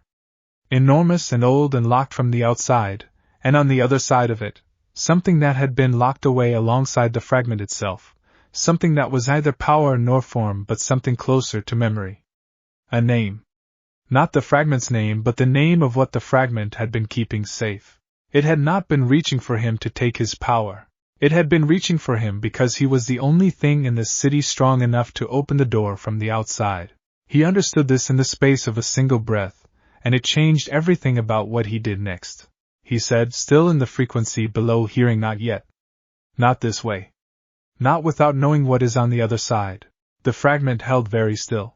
Then, with the slow and extraordinary patience of something that had been waiting for centuries and was capable of waiting considerably longer, it withdrew. Not completely. Not back to the deep dark beneath the city. It retreated only to the edge of the courtyard and settled there, present but no longer pressing, like a tide that has come as far as it intends to come and is willing to wait for the next cycle. Issei exhaled. It stopped, Kaneko said. Her voice was completely flat, which meant she was genuinely surprised, which was extraordinary. I spoke with it, Issei said. 6 pairs of eyes moved to him. The courtyard was very still and the oak tree had stopped moving and the moon was bright on the flagstones. You spoke with it, Rias said. It is not trying to absorb me. He was still turning it over in his mind, the image, the door, the name behind it. It is trying to reach something that is locked away. Something sealed with the fragment as a kind of cork in a bottle. It has been looking for someone strong enough to open the seal from the outside. He looked at the ground beneath their feet. It chose me because I am the most powerful thing in the city. Not because it wants what I have. Because it needs what I can do. Silence. The long, working kind. Rainier's wings folded. What is behind the door? She asked. Her voice was careful and very serious. I do not know. It showed me a name. Something sealed alongside the fragment. He paused. I told it I needed to understand before I opened anything. It accepted that. It accepted that, Irina repeated, and her voice had the tone of someone recalibrating everything they thought they knew about the situation. Yes. Rias crossed the flagstones to stand in front of him. Close enough that he could see the exact shade of her eyes in the moonlight, which was a color he did not have a precise word for, the red of something that held light rather than reflecting it. She was looking at him with an expression that he could not entirely read, which was unusual because he had become fairly competent at reading her in the 3 weeks since she had walked into his classroom. You planned to talk to it, she said. Before activating the anchor. That was not part of the plan you told us. No, he said honestly. It was not. A pause. She held his gaze. He held hers. Did it work? She asked. It worked. Another pause. Longer. Then something in her expression settled, not into approval exactly, more into a kind of acceptance that carried within it a great deal of trust. More than he had expected. more than he had entirely earned yet. "All right," she said. "Then we need to find out what is behind that door before it asks you again." Above them, between the oak branches and the edge of the annex roof, the stars were very bright and very far away. In the space between the courtyard and the city's deep foundations, the fragment settled into its waiting with the patience of something that has finally been heard. And from deeper still, the second presence watched all of it, and the single word it had spoken 3 nights ago was joined by a second. Found. Good. Chapter 13. What Serafall Remembers. He went home at midnight. The walk was 20 minutes through streets that had gone to their quiet weekend selves, a few cars, a few people walking dogs, the convenience stores lit up like small warm planets in the dark. He held the containment disc in his pocket with one hand, not for comfort exactly, more for the specific warmth of something his mother had made. She was awake. Of course she was. She was sitting in the same chair as the night before, but this time her tea was hot, and she was not pretending to be casual. She had her knees pulled up to her chest and both arms wrapped around them, and she looked, in that position, younger than she was, which was a strange thing to think about someone who was several centuries old. The lamp was on. The house was very quiet. He sat down. He told her everything. The fragment's arrival, the pressure and the form and the conversation that was not a conversation, the image of the door, the name behind it. The fragment's retreat. Rias's response. His mother listened with her chin resting on her knees and her dark eyes very still. When he finished, she did not speak immediately. She looked at a point somewhere between herself and the floor, and he recognized that look. She was not thinking. She was remembering. "Mom." She came back to the room slowly. "I know what is behind the door," she said. He went very still. She unfolded herself from the chair and stood, moving to the window, which was a thing she did when she needed to say something she did not particularly want to say. She faced the glass and the dark garden beyond it, and spoke to both of them rather than to him. When the power called Vritra was divided and sealed, the fragment was not the only thing contained. There was an entity that had been traveling with the greater power for as long as anyone had records. Not a servant, exactly. More like a companion. Something that had grown alongside Vritra the way a second voice grows alongside a primary melody. She paused. It was sealed with the fragment because separating it from the fragment was not possible. They were too integrated. But it was not the fragment itself. It was its own thing. Separate. Alive. Alive, Issei said carefully, in a sense. She turned from the window. Her expression was serious in the way that was specific to things she had been carrying for a long time. "I have not thought about this in many years. I encountered the records of the sealing when I was young, before I held any title, before the underworld was reorganized into its current structure. They are very old records. Not widely circulated." She moved back to her chair, sat down, met his eyes. "The entity's name, in the records, is Drake." He turned the name over in his mind. It did not resonate with anything he had previously encountered. "What is it?" "The records describe it as a dragon." She said this plainly, without drama, the way she always delivered extraordinary information. Specifically, the Welsh Great Dragon. The Crimson Emperor.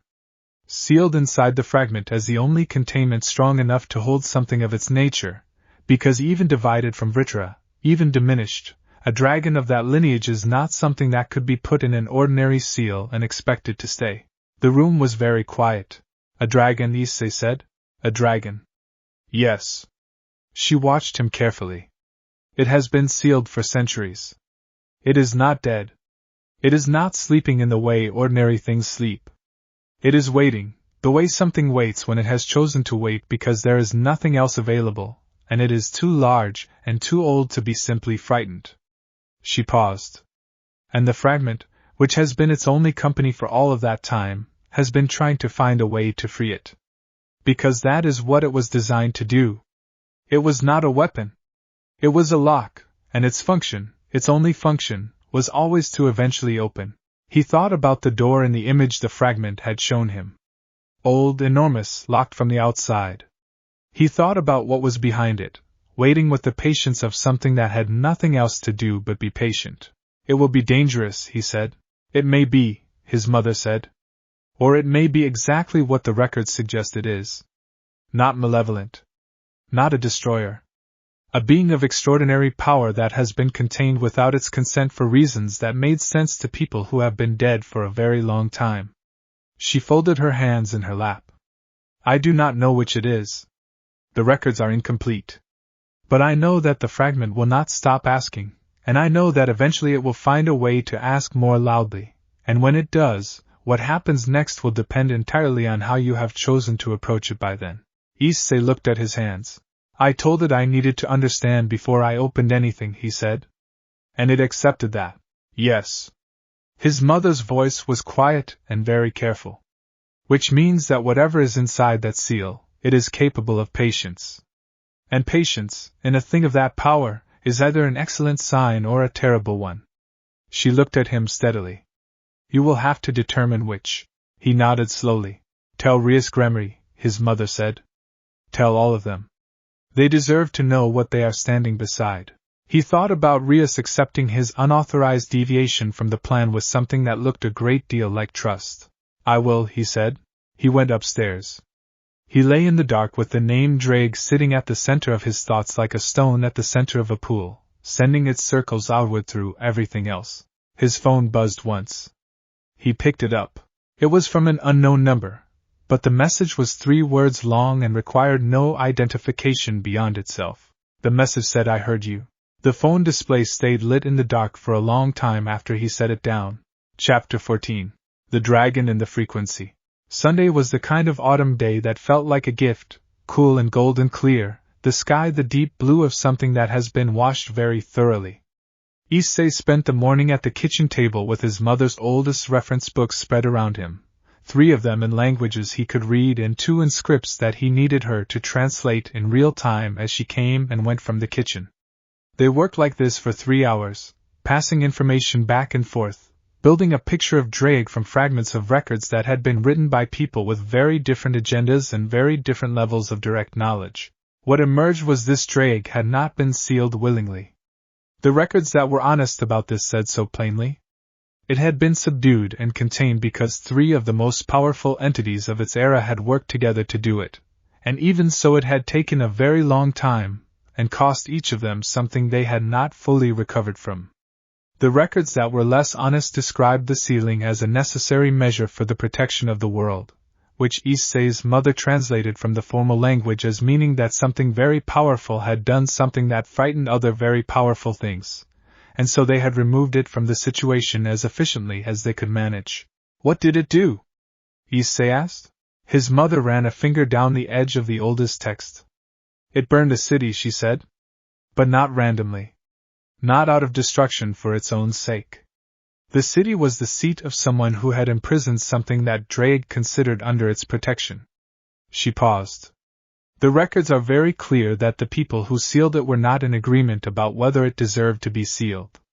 Some of them thought it was simply a case of a very powerful being protecting something it cared about, in the only way that was proportional to its nature. It was protecting something. That is the most credible reading, yes. He sat back in his chair and looked at the ceiling and thought about the second presence he had felt since the first night, the one that was separate from the fragment, the one that had been watching and waiting with its enormous patience. Not the fragment. Drake itself. Observing from inside its seal. Watching him for days before it spoke. His phone had not received another message. But the awareness of the first one had not left him. He met the others at the clubroom in the afternoon. Rias had gathered them all her full peerage, Irina, Rainier. He told them everything his mother had told him, the entity sealed with the fragment, its name, its nature, what the record said about why it had been sealed and the disagreement among those who had done it. The room was quiet for a long time when he finished. Rainier spoke first. Drake, she said. The Welsh name. She was looking at the table. In my records it appears under a different name. But the description is consistent. A crimson dragon of the first order. She looked up. There is a prophecy, in the oldest fallen angel texts, that refers to a crimson emperor who will be released from a forgotten seal by the child of a winter throne. It was considered historical allegory for most of my education. Her golden eyes moved to Issei. It apparently was not. Child of a winter throne, Irina said. Serafall Leviathan rules the northern underworld territories, Rias said quietly. Which are referred to in the oldest texts as the winter throne. The silence had a different quality now. Not heavy. More like the silence after a piece of music resolves into its final note, and everyone in the room takes a breath at the same moment. I did not ask to be a prophecy, Issei said. No one ever does, Aquino said, from her position at the side table, warmly and without any irony whatsoever. He looked at Rias. She was watching him with her hands folded and her expression doing the complicated quiet thing that he had come to recognize as her working through something significant. What do you want to do? She asked. The question was real. Not rhetorical. She was not telling him what the plan was. She was asking what he wanted, and the asking of it carried the weight of someone who understood that this was his situation in a way it was not anyone else's, and who had decided to let that fact govern the conversation. He thought about it carefully. I want to talk to it, he said. Not through the fragment. Directly. If it has been aware enough to send me a message, it is aware enough to have a conversation. And I want to know what it is before I make any decision about the seal. You cannot open the seal, Irina said. Not prohibitively. Carefully. Not without understanding the consequences. A dragon of that power, released into the current world without preparation, could destabilize every treaty and every balance that the three factions have spent decades building. I know, he said. I am not planning to open anything yet. I am planning to listen. Irina looked at him for a moment. Then she nodded, which was a different kind of concession than agreement. It was the concession of someone who has decided to trust a judgment that is not their own because they have enough evidence to believe the judgment is sound. How do you reach it directly? Kiba asked. The same way it reached me. Issei touched his jacket pocket where the containment disk lived. The fragment is a frequency. Drake is inside the frequency. If I go quiet enough to hear the fragment clearly, I should be able to go quiet enough to hear what is behind it. That sounds like meditation, Kaneko said. It is similar to meditation. Do you want company? She asked. 4 words. Completely earnest. Something in his chest did something warm and slightly unexpected. Yes, he said. I think I do. They stayed in the club room until evening. At some point Aquino made food in addition to tea, a practical and entirely welcome escalation. The candles on the table were lit. The autumn dark came down outside the annex windows and the campus was quiet and all 6 of them were in the same room and it felt, in some way that was hard to articulate precisely, like the beginning of something rather than the middle of it. He went home with a plan and a name and the awareness of a dragon the color of embers sitting just below the floor of the audible world. He thought, lying in the dark, that its patience was not the patience of something resigned. It was the patience of something that had always known this moment was coming. Chapter 15. A voice like old fire. He went back to the courtyard on Monday at dawn. He came alone this time, which was a decision he had made and which he had told everyone about rather than simply doing it, because he had learned from the Saturday conversation that not telling people things was less effective than it seemed. He had told them he needed to go alone because the direct contact required a kind of quiet that was harder to maintain with 7 people's awareness pressing against the edges of a space. They had accepted this, each in their own way. Rias had looked at him for a long moment, and then said simply yes, and that was that. The courtyard at dawn was a different place than the courtyard at midnight. The flagstones were damp with dew. The oak tree was perfectly still. The sky above the annex walls was the particular pale gray pink of the very earliest light, not yet committed to day, hovering at the edge of it. He sat down in the center of the flagstones, which was an undignified position on cold damp stone at 5 in the morning, and he did not think about the cold or the damp or the hour. He thought about quiet. He built it around himself the way his mother had taught him, layer by layer, setting aside the surface noise of the world until what remained was simply himself in a space, breathing. He dropped below his own ordinary awareness, below his devil blood's usual warm hum, below the energy lines running under the flagstones. Below the fragment, which he felt immediately when he reached its depth, present and patient and aware of him, stepping back slightly as he passed it the way a doorman steps aside for someone who has made an appointment. He went deeper, and found it. It did not feel like what he had expected. He had expected something overwhelming. Something that pressed against the inside of the seal the way an ocean presses against a dam. Instead it felt like a room. A very large, very old room, with walls that went further than he could see and a ceiling lost in darkness, and the specific quality of air in a place that has been enclosed for a very long time. Warm. Still. Smelling of something that was not quite smoke and not quite rain and was precisely itself. In the center of the room, something waited. It was large in a way that did not conform to the dimensions of the space it occupied. It was red in a way that was not a color so much as a quality, the red of things that generated light from within rather than reflecting it from without. It had the shape that old languages reached for when they needed a word for the most fundamental version of a concept: wings, yes, but not any wings he had a reference point for.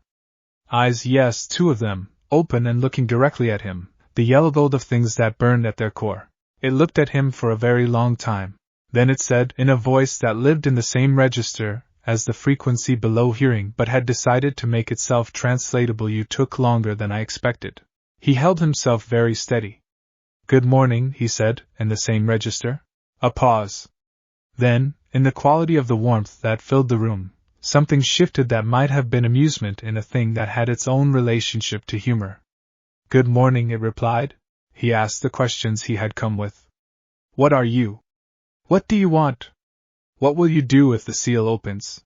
It answered each one with the directness of something that had been alone long enough to have run out of interest in anything except honesty. "I am Drake. I want to be free. If the seal opens, I will do what I have always done, which is to exist according to my nature and to protect what I consider worth protecting." He asked, "What do you consider worth protecting?" The room was very warm for a moment. Then Drake said, "That changes, depending on what I find. But I have been watching you for 3 weeks, and I know what kind of thing you are, and the kind of things you surround yourself with. A devil who asks before she takes. A half-fallen who offers lightning without judgment. A knight who stays 2 steps back. A small one who anchors the ground. A church soldier who arranges paths. A fallen who kept old records. You have built something without meaning to," it said. "I would not destroy something like that." Issei held the warmth of that statement very carefully. He asked, "Why me? Specifically?" "Because," Drake said, "I have been waiting for someone with your mother's blood and your father's soul. The first gives you the power to open the seal. The second gives you a reason to think before you do it." He was quiet for a moment. Then he said, "I am not ready to open the seal yet. I need more time." "I know," said Drake. "I have waited centuries. I can wait a little longer." And then it said something that he had not expected and that he carried with him when he came back up through the layers of quiet and the fragment, and the energy lines and his own blood and the cold damp stone of the courtyard and the pale early light. It said, "When you are ready, bring them. All of them. I want to meet the people who made someone like you possible." He sat on the flagstones for a while after he returned to himself, with the oak tree still above him and the dawn advancing across the sky in its slow and unstoppable way, and he thought that he had come here expecting a confrontation and had instead been given something that felt very much like the beginning of a friendship. A very ancient, very powerful, very patient friendship. But a friendship. He walked home through the early morning streets with the sunrise happening orange and gold behind him, and the city just beginning to stir around him, and something in his chest that was lighter than it had been in 3 weeks. He did not notice the figure watching him from the shadow of the building 3 blocks from the school. He did not notice the figure make a phone call. He did not hear the voice on the other end of that call say, quietly, in a language older than Japanese, he made contact.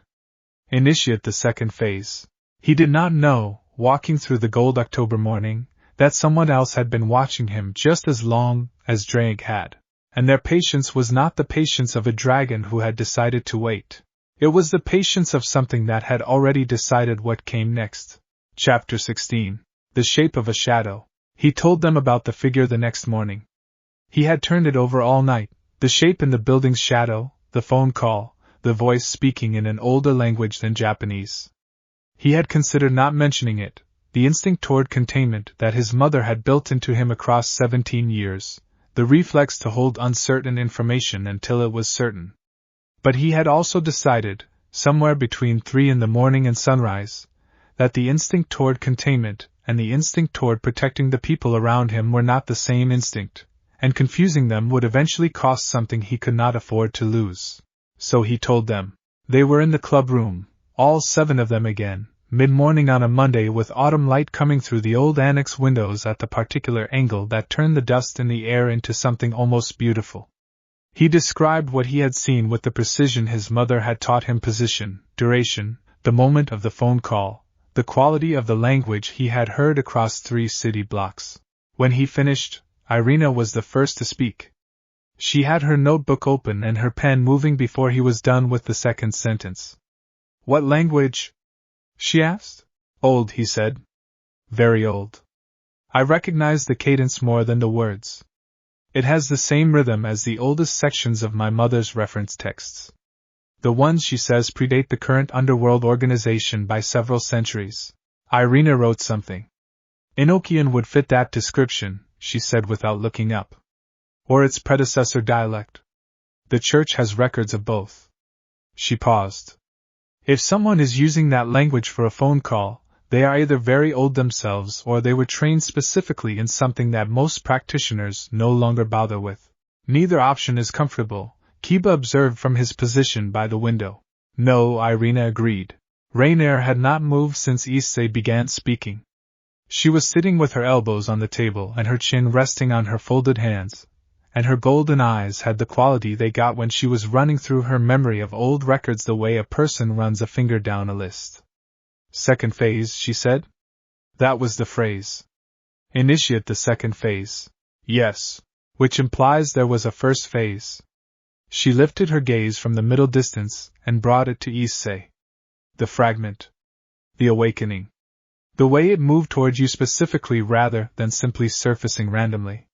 She paused, and the pause had the weight of a conclusion she was not happy to reach. What if the fragment's awakening was not accidental? What if the seal was deliberately destabilized? What if someone arranged the shift in the school's energy balance to trigger exactly this sequence of events? The room was very quiet. Rias had not spoken yet. She was sitting at the head of the table with her hands flat on the oak surface and her eyes moving from person to person as they spoke, gathering information the way a conductor gathers sound from individual instruments before they understand the shape of the whole piece. Now she spoke. "The school went coeducational 2 years ago," she said. "The decision was made by the administration. There was no supernatural component that I was aware of." A pause. "But I was not looking for one. I was not looking for anything to disturb the seal because I did not know the seal was there." "Someone did," Rainier said. "Someone did," Rias agreed. She looked at Issei. "Someone who knew about the fragment, who knew about Drake, who knew that the child of a winter throne would eventually come to Ko, and who arranged the conditions for all of it to happen on a particular timeline." She let the silence sit for a moment. "That is a great deal of knowledge and a great deal of patience." "It is the patience of something that had already decided what came next," Issei said.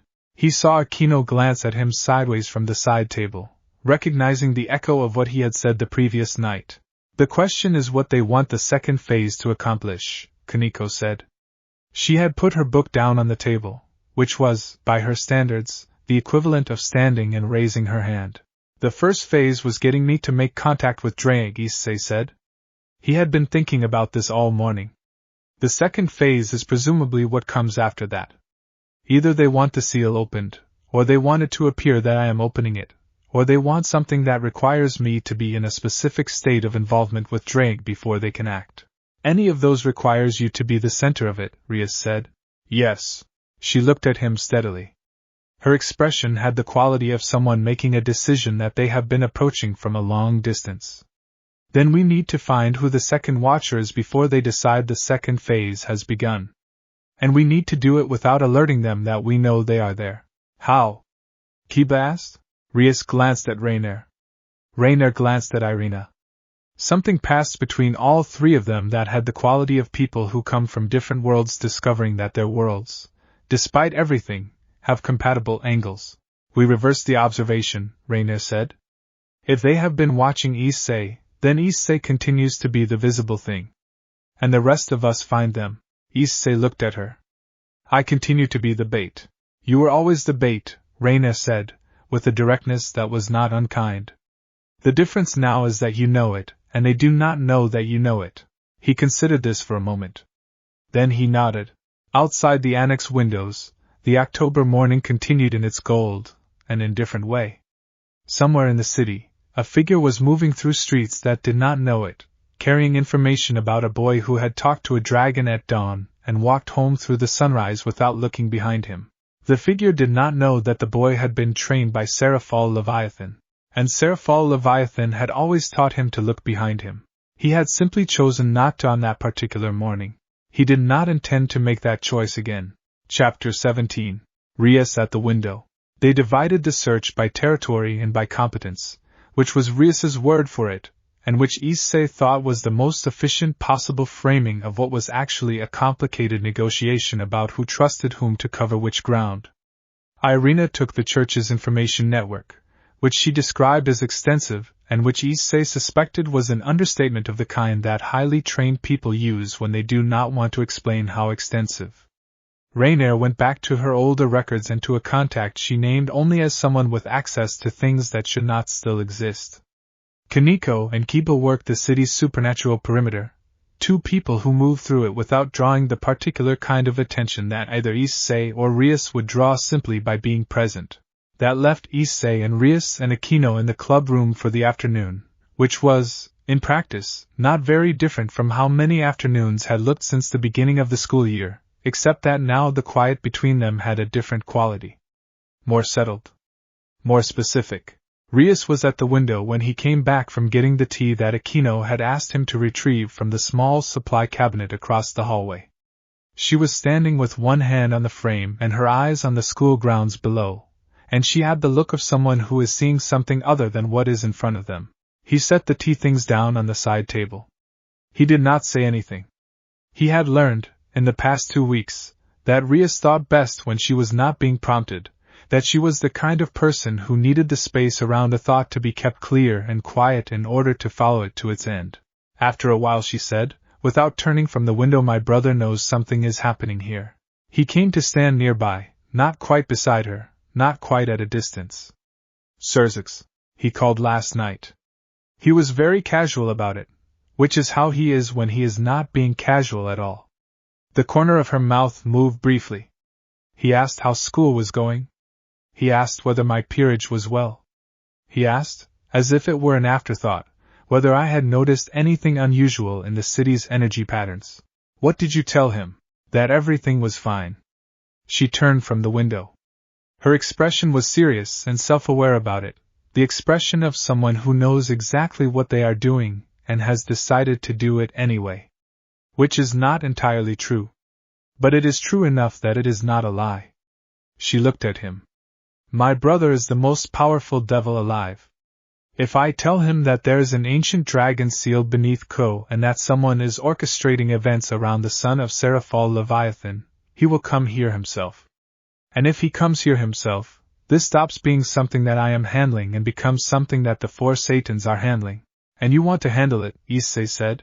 I want to handle it, she said. Not defensively. Not as a challenge. Simply as a fact about herself that she was choosing to be honest about. Not because I am arrogant. Because I know the people in this room and I know what we are capable of, and I believe that is enough. She paused. And because Drake spoke to you and not to any Satan, and I think that means something about what kind of resolution this situation is looking for. He thought about Drake in its warm sealed room, patient and vast and entirely honest. He thought about what it had said, bring them, all of them. If it becomes too large for us to manage, he said, we tell them. We agree on that now, before it is an emergency. She looked at him for a moment. Yes, she said. We agree on that now. Aquino appeared at his shoulder with a cup of tea, which he accepted without surprise because he had entirely given up being surprised by her timing. She moved to the window and stood on Rias's other side, and for a moment all 3 of them were looking out at the school grounds in the afternoon light, at the cherry trees and the paths between buildings and the ordinary world that was sitting on top of a very extraordinary situation with no idea it was doing so. What was your mother like? Rias asked. Not to Issei. To the window, to the afternoon, to something she was thinking about. He considered whether the question was about his mother or about something else. He decided it was about both. She is the most capable person I have ever known, he said. She is also the person who makes me breakfast and watches me walk away every morning until she cannot see me anymore. He paused. She has never once made me feel like her power and her love were in competition. They are just both there, all the time, completely integrated. Rias was quiet for a moment. That is not common, she said softly, among people who carry that much power. To keep both of those things without one consuming the other. No, he said. I know it is not.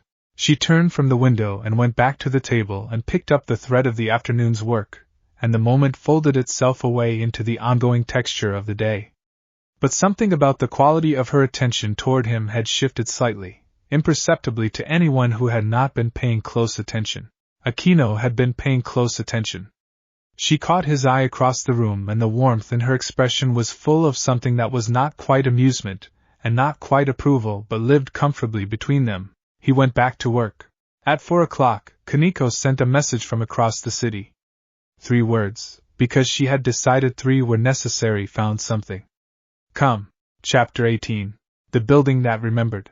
Kaneko's something was a building on the northeastern edge of the city where the residential streets gave way to a stretch of older commercial property that had been in slow decline for a decade, shops that had closed and not reopened, a parking structure with half its lights out, a narrow street between 2 taller buildings where the wind moved differently than it did everywhere else. Kiba was already there when the rest of them arrived, standing at the entrance to the narrow street with his hands in his pockets, and the particular stillness of someone who has found a thing and is waiting to describe it rather than touch it.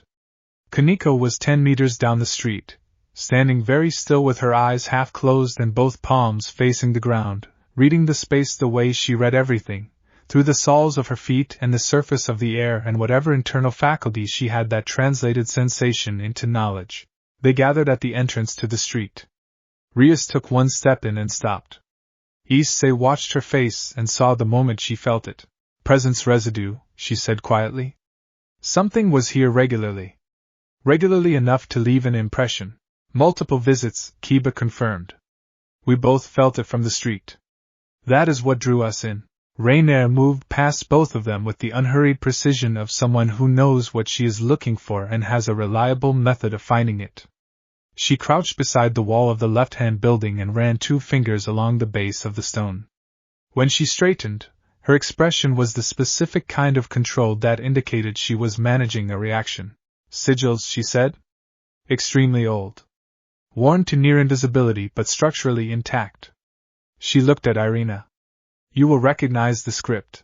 Irina crouched where Rainier had been and was quiet for a long moment. When she stood, she looked at Issei directly. This is Enochian, she said. Very old Enochian, pre-standard form. Not church work. The church standardized this script 3 centuries ago. This predates that. She paused. It is a monitoring glyph. Whoever placed it here was using this location as an observation post. These sigils would allow someone with the appropriate sensitivity to perceive a very specific target from a very specific distance. The school, Rias said. This street aligns directly with the school's eastern perimeter. And with the old courtyard, Issei said. No one needed to say anything further about that. Aquino had moved to the center of the narrow street and was doing something quiet and deliberate with the air around her hands, her head tilted at the angle of someone listening with more than their ears. She was very still for 2 minutes. Then she looked up. 3 distinct signatures, she said. Whoever used this place was not alone. 3 different people, or 3 different types of power, have been present here at different times over what feels like a span of several months. She looked at Rias. One of them is very clean. Almost too clean. Like a signature that has been deliberately sanitized. Sanitized, Rainier said. She said it the way you say a word when it confirms something you suspected but hoped was wrong. Someone with the knowledge and ability to minimize their spiritual footprint, Irina said. She looked at her notebook, which she had somehow produced and begun writing in without anyone noticing. That is a very specific skill set. Not common. She looked up. The church teaches it to agents who operate in sensitive territories. It is also taught by certain underworld families to members who work in investigation or intelligence. Or, Reina said, to members of groups that no longer officially exist. The street was quiet. In the distance, the ordinary sounds of the city went about their ordinary business. What groups? Rias asked. Reina looked at her steadily. There are factions within the fallen angel hierarchy that predate Azazel's leadership. Most of them dissolved or were dissolved when Azazel reorganized Grigori into its current form. Most of them. She paused. Some did not dissolve. They simply became less visible. You think this is an internal Grigori problem, Irina said. I think it is possible that someone with old fallen angel training and a very long memory has been interested in the Vitra fragment for longer than any of us, Rainier said carefully. And I think it is possible they have been waiting specifically for the child of the Winter Throne to appear, because the prophecy is not unknown in the older Grigori records. It is simply not discussed. Issei looked at the worn, near invisible sigils along the base of the wall. Someone had stood in this street and watched the school for months. Had watched him without him knowing. Had arranged, possibly, everything that had followed. He thought about patience. The dragon's patience, which was enormous and warm and had decided to wait willingly, and the other kind. The kind that had already decided what came next. I want to know who they are, he said. Quietly. Before they decide the second phase is ready. Then we have, Kaneko said from her position in the center of the street, without opening her eyes, approximately 2 days. Everyone looked at her. She opened her eyes. The residue is very recent on the outermost layer. They were here last night. After you came back from the courtyard. She looked at Issei. They know you talked to it. The afternoon closed around them like a hand. Somewhere in the city, the figure that had made the phone call was already moving toward its next position. And it was no longer alone. Chapter 19. What Issei's mother sends. He called his mother from the school rooftop at 5 in the afternoon, while the others were still in the club room following threads that Rainier and Irina had agreed to pursue together, which was itself a development that would have seemed impossible 2 weeks ago, and now felt simply like the logical outcome of people who are very good at their respective jobs discovering that their jobs have the same shape. His mother picked up on the second ring. You found the observation post, she said. He stopped walking. You knew about it. I found it 3 weeks ago, when I was mapping the city's energy configuration. I did not tell you because at that point I did not know who had placed it or whether it was hostile or simply investigative. Her voice was steady. I have been tracking it since. Yesterday the signature at the post changed. Changed how? More of them. 3 signatures became 5. A pause. The 2 new ones are not old fallen angel trained. They are something else. I have been trying to classify them since last night, and I have not been able to do it cleanly, which is itself informative. Informative how? Because the only kinds of power I cannot classify cleanly are the very old ones that do not fit the current categorical systems, and the hybrid ones that have developed since those systems were established. Another pause, more deliberate. Issei. I think the 2 new signatures may be human. Humans with training in supernatural power management that is not affiliated with any of the current 3 factions. He let this sit for a moment. There are people outside the 3 factions. There are always people outside established systems. Systems exist because they are useful, not because they are complete. Her voice had the quality of something she had thought about for a long time and returned to often. The question is what humans with that kind of training want with a sealed dragon and a half-evil child. The same thing everyone wants, he said. Power they cannot generate themselves, access through someone who can. Silence on the line. Then that is a cynical reading. It is an accurate one. It may be. Or they may want something more specific. She paused again. I am sending you something. It will arrive tonight by the method we established for urgent deliveries. Do not open it at school. What is it? Information. Old information that became relevant approximately 3 hours ago, when I matched one of the new signatures to a record I have been keeping for 15 years. Her voice was very controlled in the way that indicated she was controlling something that wanted to be less controlled. I recognize one of the new signatures, Issei.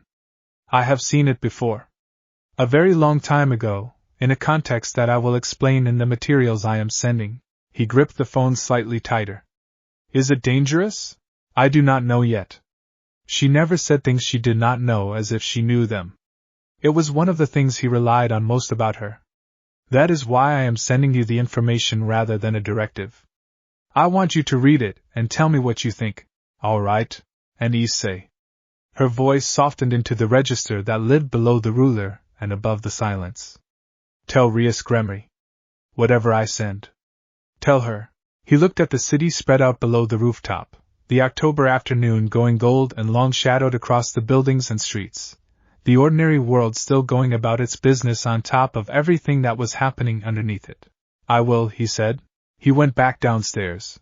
He found the club room in a particular state that he had not seen it in before. Rainier and Irina were at the table together with both their notebooks open between them, pointing at things and talking rapidly and without the careful diplomatic distance that had characterized their first interactions. Kaneko was standing on a chair to reach the highest shelf of the bookcase, apparently looking for something specific. Kiba had a map of the city on the floor and was marking it with a red pen. Aquino was making more tea than seemed necessary for the current population of the room. Rias was standing in the center of all of it, watching and listening and gathering, and when Issei came in she looked at him immediately with her whole attention. My mother is sending information, he said. She has matched one of the new signatures to a record she has been keeping for 15 years. He paused. She knows who one of them is. The room went quiet. Then we wait for the information, Rias said. Tonight, he said. She nodded once. She looked around the room at the 5 other people in it, and her expression was the one he had seen her wear at the beginning of the Saturday courtyard operation, measuring, steady, the face of someone who has taken the full account of what they have and decided it is enough. Tonight, she said to all of them. The tea was ready. Aquino distributed it with her usual precision, and the room settled back into its working rhythm, all of them pulling toward the same point from their different angles. Issei sat down and opened his notebook and thought about what it meant that his mother, who had been watching this situation for weeks with the quiet, comprehensive attention she brought to everything, had recognized the signature. He thought about the 15 years she had been keeping that record. He thought about the very specific way her voice had gone controlled. And he thought, for the first time since the school year began, that whatever was watching him from the shadows of the city was not simply a threat to be managed. It was something his mother had a history with, and that changed everything about its shape. Chapter 20. The Letter and the Name. The delivery arrived at 9 that evening in the form of a small envelope that appeared on his windowsill between one moment and the next, placed there by a method of transit that left no visible trace. His mother had 3 people in her service who specialized in this kind of delivery, quick and clean and undetectable, and she reserved them for things that required absolute discretion. He took the envelope to his desk. He sat down. He opened it. Inside were 4 pages of his mother's handwriting, which was small and precise and slanted slightly to the left, and a 5th page that was older, clearly a reproduction of something much older, a photographic copy of a handwritten document on paper that had aged to yellow at the margins. He read the 4 pages first. His mother's letter was direct and chronological, the way she wrote everything that was meant to be understood rather than felt. It began 15 years ago, before he was born, when she had been conducting what she described as a routine survey of seal sites across the territories under her management. She had encountered a signature at the Coast site, a human signature with supernatural training, present briefly and then gone. She had noted it and continued the survey and kept the record, as she kept all records, because incomplete information stored carefully was more valuable than complete information stored carelessly. Over the following years, the signature had appeared twice more, both times at the Coast site, both times briefly. She had added to the record each time. She had not been alarmed, because the signature was not aggressive and not drawing attention to itself, and a human with supernatural training visiting an old seal site was not inherently threatening. 3 hours before she called him, the signature had appeared at the observation post in the northeastern street. He turned to the 5th page. It was a reproduction of an entry from what appeared to be a register of some kind, columns of names and dates and notations in a script that mixed 2 different writing systems. His mother had annotated the margins in her own hand, translating the relevant sections. The name in the register was Barakweel. His mother's annotation beside it read former high-ranking fallen angel. Withdrew from Grigori before Azazel's reorganization. Known affiliations in the pre-standard period. Current status unknown to the formal records. Current status known to me active, independent, purpose unclear. Below this she had added, in different ink, as if written later, connection to Ko possible. Connection to the Vritra fragment unconfirmed. Connection to the Himajima clan confirmed. He read this last line 3 times. Then he read it again. The Himajima clan. Akino's family name. The half-fallen angel who made tea with storm lightning in her hands and sat at the edge of a courtyard on a rainy morning, and told him her father's heritage was something she had made her peace with, mostly. He set the papers down on his desk very carefully, the way you set something down when your hands are not entirely steady. He sat for a while. Then he picked up his phone. Rias answered before the second ring. He had known she would. She was the kind of person who kept her phone close when she knew information was coming. The signature my mother recognized, he said. It is a former fallen angel named Barakweel. He paused. She has confirmed a connection to the Himajima clan. The silence on the line had a texture to it. Not surprise, exactly. More like the sound of something that has been suspended very carefully for a long time arriving, finally, at its resting place. Barakweel, Rias said softly. You know the name. I know of it. A pause that carried a great deal within it. Issei. Barakweel is Akino's father. He already knew. He had known from the moment he read the annotation. But hearing it said in Rias's voice made it specific in a way that knowing it privately had not. She does not know he is here, he said. No, Rias said. She does not. Another silence. The kind that is full of a question that neither of them wants to be the first to ask, because once you ask it you are committed to the answer. He asked it anyway. What do we do? Rias was quiet for 3 full seconds. We tell her, she said at last. We tell her everything. Tomorrow morning. Together. Another pause. She deserves to know. Whatever his reasons for being here. Whatever it means for the rest of this. She deserves to know first. Yes, he said. Yes, she echoed. He sat at his desk for a long time after he ended the call, the 5 pages spread in front of him and the lamp casting its warm circle across them and the night quiet outside his window. He thought about Akino in the rain, sitting with her palms flat on the old oak table, listening to what the water said. He thought about her saying, I have made my peace with it, mostly. He thought about the word mostly. He thought about a father who had kept a 15-year record of visits to a seal site in a city where his daughter lived, who had stood in a narrow street and made a phone call in an ancient language, who had said initiate the second phase with the authority of someone who had been planning a very long time. He thought about what it meant to be watched by someone who had reasons that ran deeper than strategy. He thought about Drake in its sealed room, warm and patient, saying bring them, all of them. I want to meet the people who made someone like you possible. Tomorrow would be one of the hardest mornings of the year. He turned off the lamp. He lay in the dark. He listened to the city. Somewhere across the city, Akino Himajima was sleeping without knowing that her father was standing in its streets. And in the sealed dark beneath the city, Drake burned its patient ember light and waited with its enormous, ancient, unhurried certainty. And beyond the edge of the city, where the road became countryside and the lights became sparse, a figure stood still in the dark and looked toward the distant glow of Ko with an expression that no one was there to read. The expression of a father who has been a watcher for so long he has nearly forgotten what it felt like to be anything else. Nearly. Chapter 21. What you tell someone who deserves to know. Rias arrived at the clubroom before anyone else, which Issei had expected.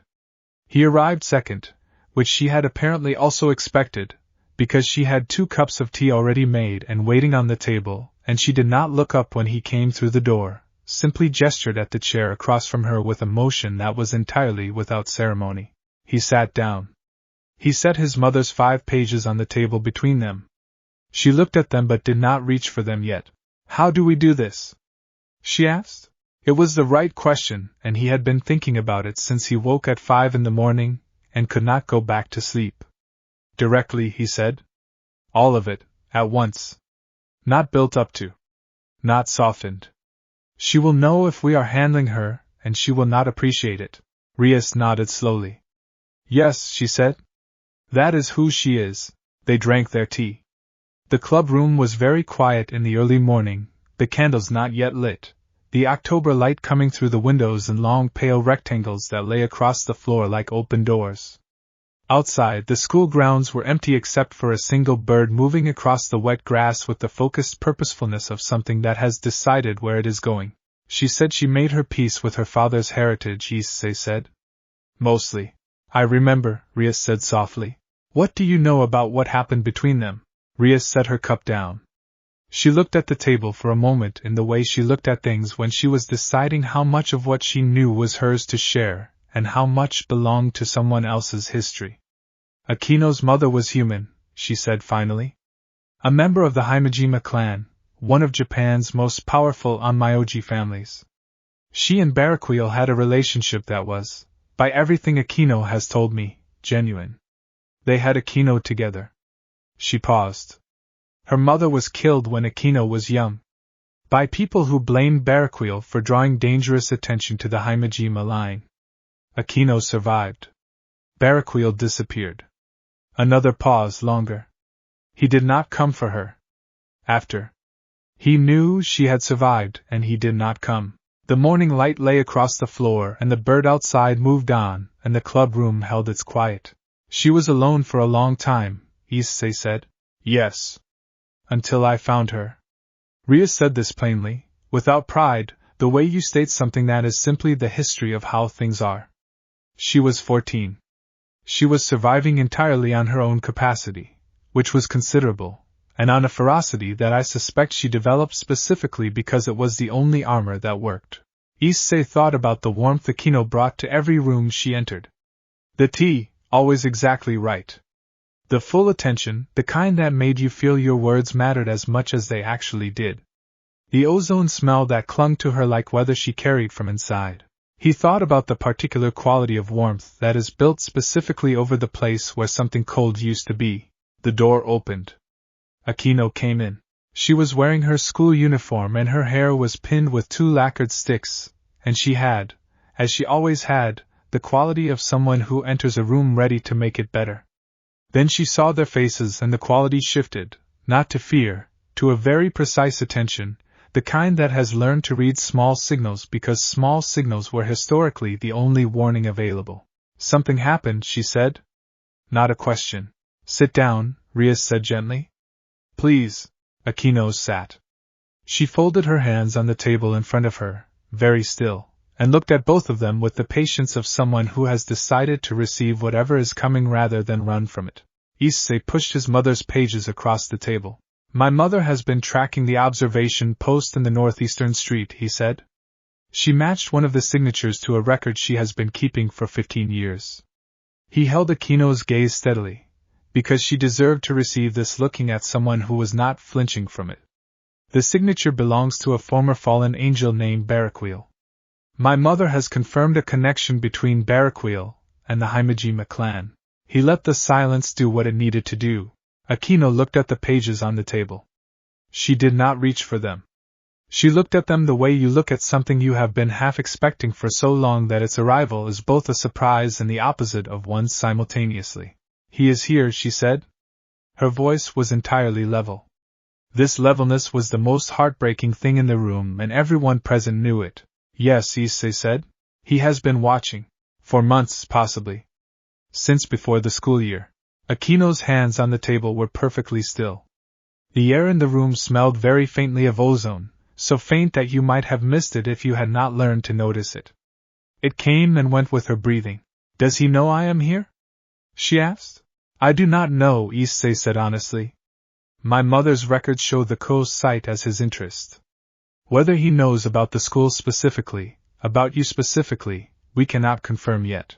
Akino looked at the window. She looked at it for a long time. The morning light was in her eyes and her expression was the expression of someone doing something very hard very quietly, and intending to continue doing it. Then she looked back at the table and she said, in the same level voice, "What do we do with this information?" Rias reached across the table and put her hand over Akino's. She did not say anything. She simply put her hand there and left it. Aquino looked at Rias's hand for a moment. Something in her expression shifted, very slightly, like a held breath that has finally been allowed to go. "We find out why he is here," Issei said. "And we do it together." The ozone smell faded. The morning light continued across the floor. The club room held the three of them in its particular quiet and waited, as rooms do, for whatever came next to come. Chapter 22.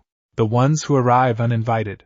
The second phase began on a Wednesday, which was, Issei thought afterward, a characteristically undramatic choice of day for something that was neither undramatic nor particularly considerate of other people's schedules. He felt them arrive. Not Barraquil. Not his two companions. Something else, something that had been on the edge of his awareness for several days in the way that peripheral movement is on the edge of vision, present but unresolved.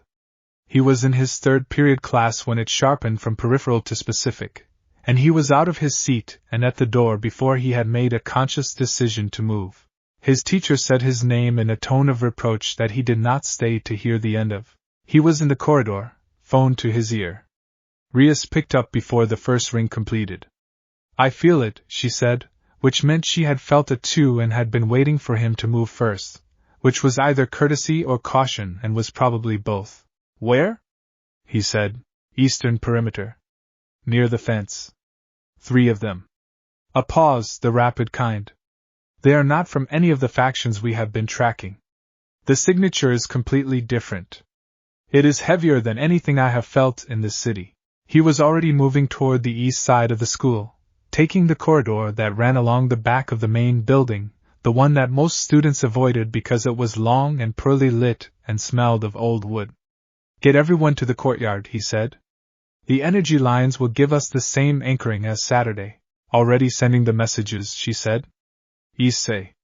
Her voice did something specific on his name that it had not done before, something that was not quite urgency and not quite something else.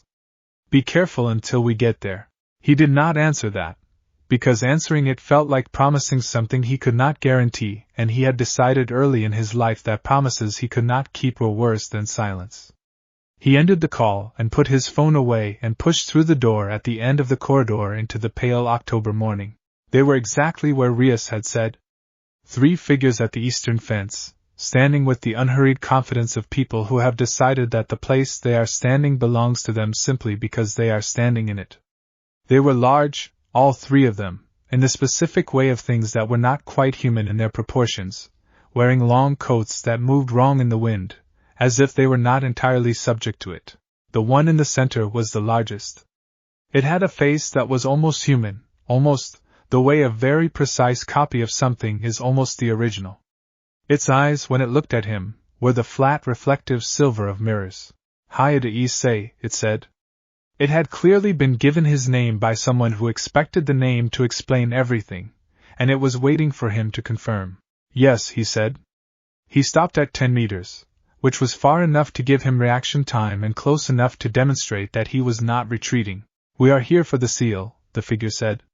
"We have been sent to ensure that the entity within the seal is transferred to our custody when it is released.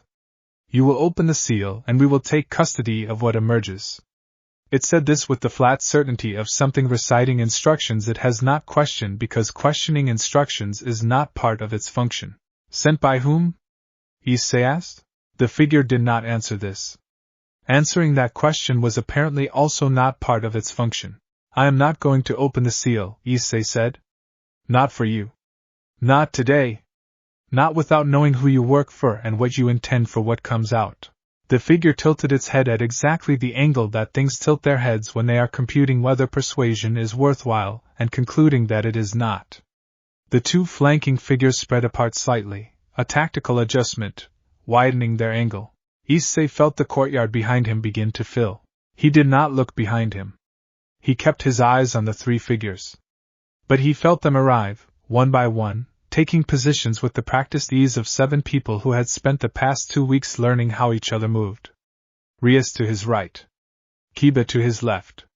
The warmth of Akino's lightning quiet behind him, and to the left. Kaniko's particular grounded stillness anchoring the space at his back.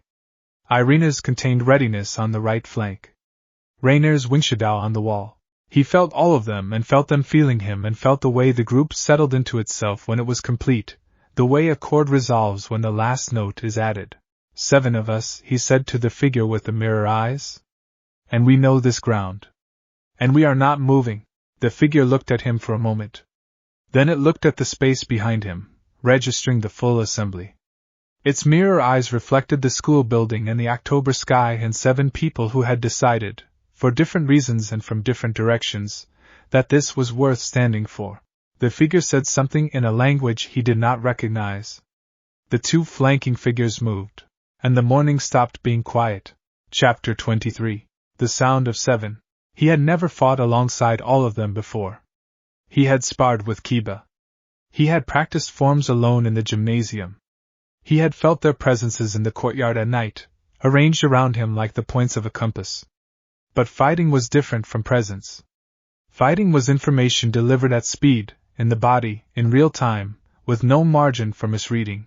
He learned them in the space of 2 minutes the way you learn things that matter completely, immediately, without the luxury of processing. Kiba moved the way water moved, finding the path of least resistance with a speed that was not aggressive but was entirely irresistible. His blade present at exactly the moment it needed to be and absent from everywhere it did not need to be. He never occupied the same space twice and he never moved without purpose, and watching him in a real situation rather than a controlled gymnasium was the difference between a map and the territory. Kaniko fought with her feet planted wide and her small hands doing things that redefined what small hands were capable of. She was the still center around which everything else moved, using her senjutsu to read the ground the way a navigator reads current, adjusting the energy of the space so that the 3 figures found their own footing slightly less reliable than it should have been, slightly more resistant, slightly wrong in a way that added up across every movement they made. Rainer's wings were fully open, dark and spanning, and she used them as both shield and architecture, creating angles and barriers that directed the figure's movement the way a riverbank directs water. She was precise in a way that suggested she had done this for a very long time and had made a deliberate choice to do it differently since she started doing it for people she had reasons to protect rather than instructions to follow. Irina moved in and out of the main space with a fluidity that he suspected was her primary combat style, appearing at angles that the figures had not anticipated, creating disruptions and redirections rather than direct confrontations. Her weapon a blur of sacred light that she wielded with the matter-of-fact competence of someone who respects their tools enough to be very good with them. Rias did not move. She stood at the edge of the courtyard with both hands raised and her hair lifted by something that was not quite wind and her power rising around her in the specific quality of Gremry power, which was the deepest red, the kind that did not so much push against things as absorb them, drawing the figure's directed force into itself and redirecting it with the patient, comprehensive gravity of something that has been doing this since before any of them were born. And Akino was lightning. Not metaphorically. Not almost. When the leftmost figure turned toward the group's flank and moved with the specific acceleration of something that had decided persuasion was over, Akino raised one hand and the sky directly above the courtyard did something that the sky had not been doing a moment before, and the figure stopped moving. It stopped moving for a full 3 seconds. In those 3 seconds, Kiba and Irina closed the remaining angle and the figure found itself in a position that its computational approach to tactics had not included in its original assessment. Issei, meanwhile, had been dealing with the center figure. He fought the way he always fought, not leading with power, not letting it pool, keeping it seated evenly through his body and using it the way his mother had taught him, as background support for the physical intelligence that his father's human genes had given him. A relationship to his own body's weight and momentum that was, in combination with his devil blood's enhanced speed and durability, a very specific kind of difficult to manage. The center figure with the mirror eyes was stronger than anything he had encountered before. Not by a margin that made the outcome feel inevitable. By a margin that made it interesting. He felt the difference in every exchange, the slight additional force, the slightly faster recovery time, and he adjusted again, and each adjustment was itself a piece of information that he filed and used. He thought about Drake, sitting in its warm sealed dark, burning its patient ember light. He thought not yet. Not the seal. Not today. He held the line. The fight lasted 9 minutes, which is, in the context of actual combat, an extremely long time. It ended not with a dramatic conclusion, but with a gradual shift in the figure's assessment of the situation, a recalculation that happened across all three of them simultaneously, as if they shared a processing center, and that resulted in all three of them taking one step back and then another. Then they were gone. Not fled. Gone. Removed from the situation with the same efficiency with which they had arrived, leaving behind them a courtyard full of 7 people who were breathing harder than before and standing in positions that were different from their starting positions and looking at each other across the space where the figures had been. Everyone, Ria said. Her voice was level. She was scanning each person in turn with her eyes, and her expression had the specific quality of someone doing an inventory of things that matter. Fine, Kiba said. Fine, Irina said. Kaneko held up one hand, for fingers extended. For meaning fine, he realized, was her way of maintaining consistency. Rainier folded her wings. Functional, she said.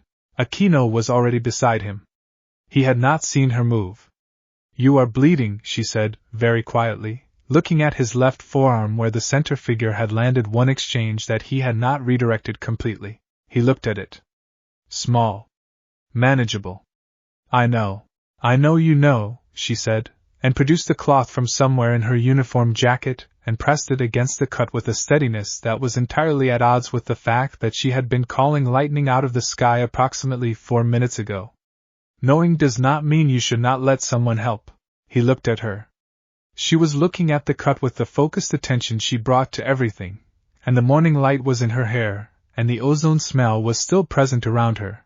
A faint clean sharpness that he had come to associate with safety rather than danger, because that was what association was, the meaning you built over experience. Thank you, he said. She glanced up.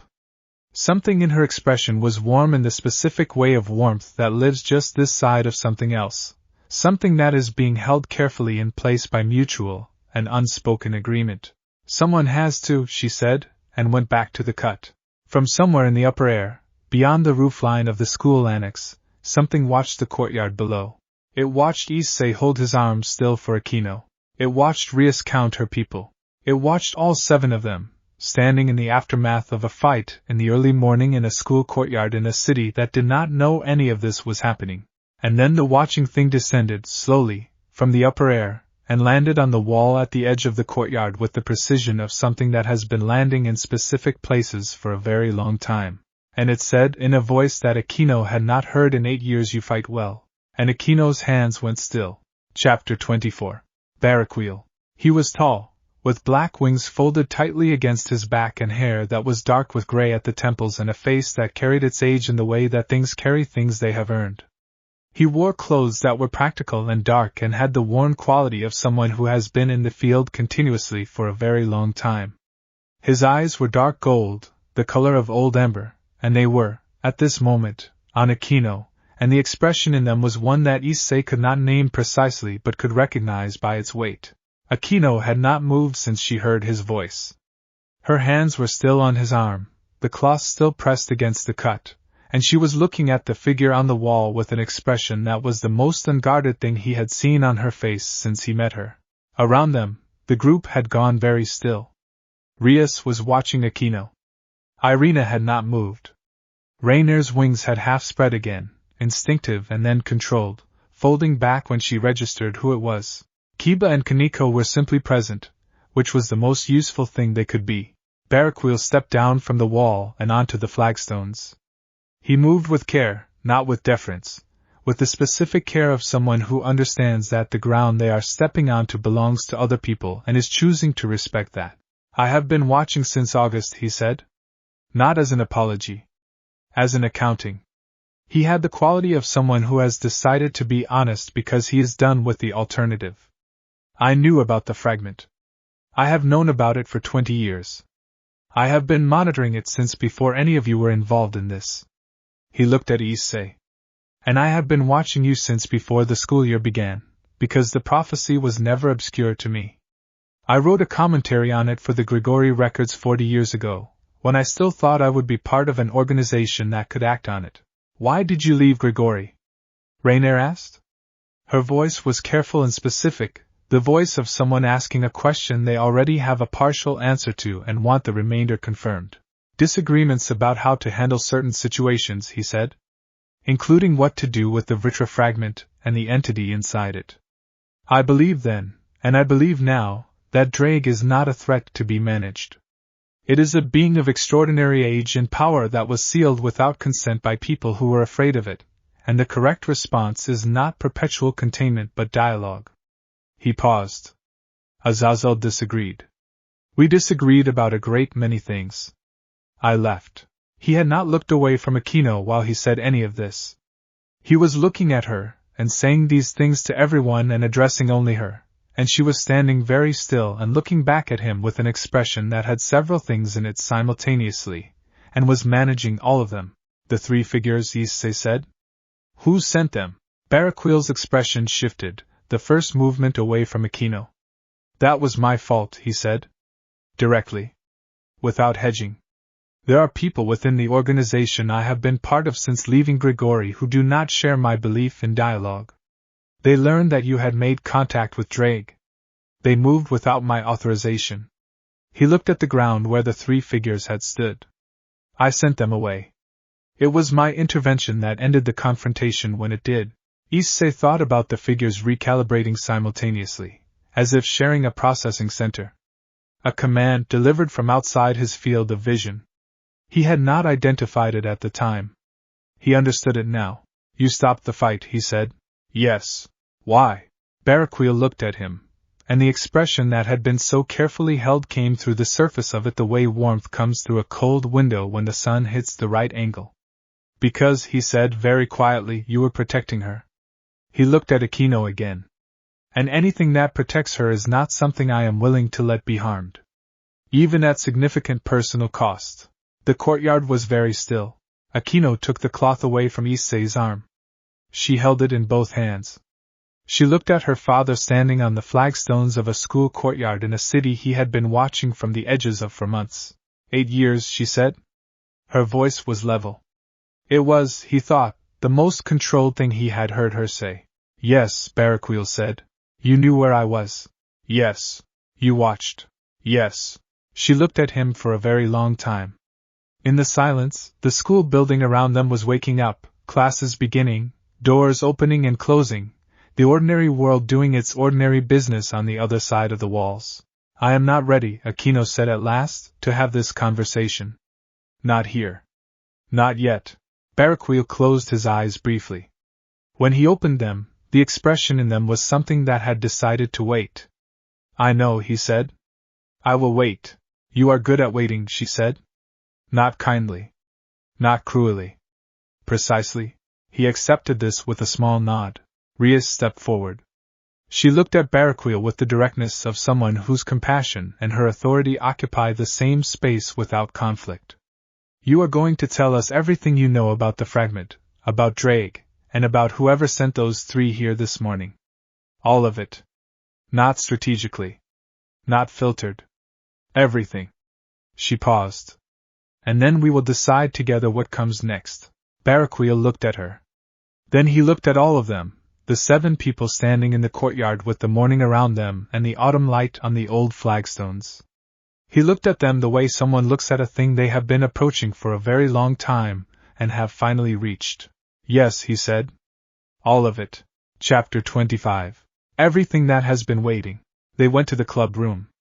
There was not enough seating for everyone if Baraquil was included, so Kiba brought 2 chairs from the hallway without being asked, and Kaneko moved her own chair to make room for Aquino to sit at Rias's right, which was where Aquino always sat when something mattered, and the geometry of the room rearranged itself around the new fact of a father sitting across a table from a daughter who was not ready and was present anyway. Aquino made the tea. Nobody said anything about this. It was her way of having something to do with her hands, and having something to do with your hands when your father is in the same room for the first time in 8 years was entirely reasonable. Barraquil told them everything. He began with what he knew of the fragment's history, which was more detailed than anything Issei's mother's records contained, because he had spent 40 years building a specific picture of the Vritra sealing event from sources that had not been compiled anywhere else. The entity that became the Vritra complex had originally been two things: Drake, who was ancient and enormous and who had burned a city in defense of something it considered under its protection, and the fragment, which had not been a fragment at all originally but a contained portion of a larger power called the Heavenly Dragon lineage, an order of beings that predated all three current factions by centuries. The Heavenly Dragon lineage, Irina said. She had her notebook open and was writing quickly. I have seen that phrase twice in the Church's oldest records, both times without elaboration. It is not elaborated upon because the people who established the current record systems did not fully understand it, Barraquil said. They understood that it was old. They understood that it was powerful. They did not understand that it was not a single power but a lineage, a category of being, of which Drake is one instance. He paused. There is another instance. The opposite pole of the same lineage. Where Drake is the Crimson Emperor, the other is referred to in the oldest records as the White Dragon Emperor. Its name is Albion. The room was quiet. 2 dragons, Rias said. 2 heavenly dragons. Each the opposing force of the other. They are not enemies, exactly. They are complements. Each makes the other more fully what it is. He looked at the table. Albion is also sealed. In a different location by a different method. And the people who sent those 3 figures this morning are not interested in Drake for itself. They are interested in using Drake's release as a trigger to locate Albion. Using the seal's opening as a signal, Rainier said. She had the look of someone confirming a conclusion they had been approaching for several days. The 2 seals are linked. When one opens, the other becomes locatable. Precisely, Barraquil said. And whoever finds Albion first will have access to a power that, in conjunction with Drake, is sufficient to fundamentally alter the current balance of every faction, every territory, every negotiated order that the supernatural world has built since the last Great War. He let that sit. Everyone let it sit. Then Issei said, Drake knows about Albion. Barraquil looked at him sharply. You spoke with it directly? Yes. It told me it would protect what it considered worth protecting. I think that includes Albion. He thought about the sealed room, the ember warmth, the vast and patient presence. I think it has been waiting specifically to ensure that whoever opens its seal is not someone who would use the linkage to harm its counterpart. Barraquil was very still. It chose you, he said slowly. Not because you are the strongest thing in the city. Because you are the son of Serafall Leviathan and a human father, and you are standing in a room with a devil and a half-fallen and a church soldier, and a fallen angel and a peerage that includes a half-fallen angel who is the daughter of someone who has been watching over the situation for 40 years. He looked at all of them. It chose you because you are exactly the kind of gathering that a heavenly dragon would trust. Plural perspectives. No single faction's agenda. Issei thought about Drake's voice in the sealed warm dark. Bring them, all of them. I want to meet the people who made someone like you possible. It wants to meet you, he said. All of you. It has been waiting for this specific group. He looked around the room. At Rias, whose expression was the determined quiet of someone who has just understood the full shape of something for the first time and has not decided to be frightened of it. At Aquino, whose eyes were on her tea but whose posture had shifted slightly, some of the held tension releasing.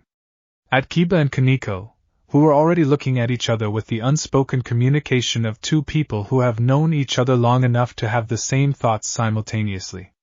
At Irina, writing in her notebook with a speed that suggested she was keeping up with something faster than words. At Rainier, who was looking at Barraquil with the expression of someone who has spent her whole life in a world of factions and is trying to understand what it would mean to exist outside of all of them. At Barraquil, who was looking at Aquino, and whose expression was the expression of someone who has been a watcher for so long he has forgotten the difference between watching and being present, and who is only now beginning to understand that they are not the same thing. When? Rias asked. When we are ready, Issei said. All of us. together. He looked at Akino last. She looked up from her tea. They held each other's gaze across the table and across the morning and across everything that had happened since September, and everything that was still ahead of them. She nodded. Very small. Very specific. Together, she said. Outside the annex windows, the October morning was gold and cold and clear, and the cherry trees had begun to turn, the first hints of yellow and red appearing at the edges of the leaves, the trees beginning the slow and beautiful process of letting go of what they had been in order to become what came next. In the sealed dark beneath the city, Drake felt the 7 presences above it, and the 8th that had arrived with them, and the ember light in its ancient chest burned a degree warmer than it had in centuries. It had waited a very long time. It could wait a little longer. But not, it thought, for much longer now.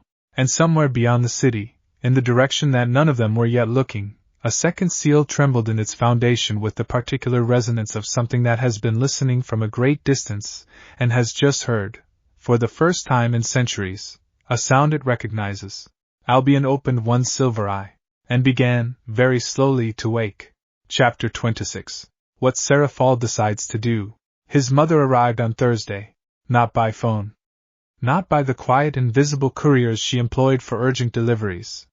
She arrived at the front door of their house at 7 in the evening, the way she arrived everywhere, completely, without preamble, filling the space she entered with the particular quality of her presence, the way a light source fills a room, not aggressively but irresistibly, because that was simply what she was. Issei was at the kitchen table when he heard the key in the lock. He had not known she was coming.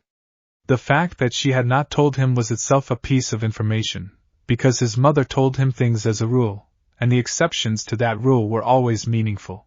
She came into the kitchen and set her bag on the counter and looked at him across the room with an expression he could not immediately classify. It had several layers to it, which was unusual. His mother was, by long practice and genuine disposition, a person who presented one thing at a time. You had a fight, she said? Yes.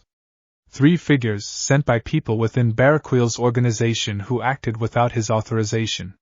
He intervened to end it. He paused. We have been in conversation with him since yesterday. He is being cooperative. She moved to the refrigerator. She took out the ingredients for dinner with the automatic precision of someone whose hands know this kitchen so completely they do not need instruction. She began cooking, and Issei watched her and waited, because she cooked when she was thinking and she thought best in motion, and the dinner would be ready when she had finished thinking. He waited through the cutting and the heating and the smell of the kitchen filling the way it always did when she was at the stove, warm and specific and safe. Albion, she said finally, without turning around. You know about it. I know of it. The heavenly dragon lineage is referenced in records I have seen, though never in detail. She was quiet for a moment, the sounds of the kitchen the only sound. I contacted Serzex this afternoon. He sat up slightly. You told him. I told him enough. She turned from the stove. Her expression had resolved into something clearer, the decision made and the layers gone.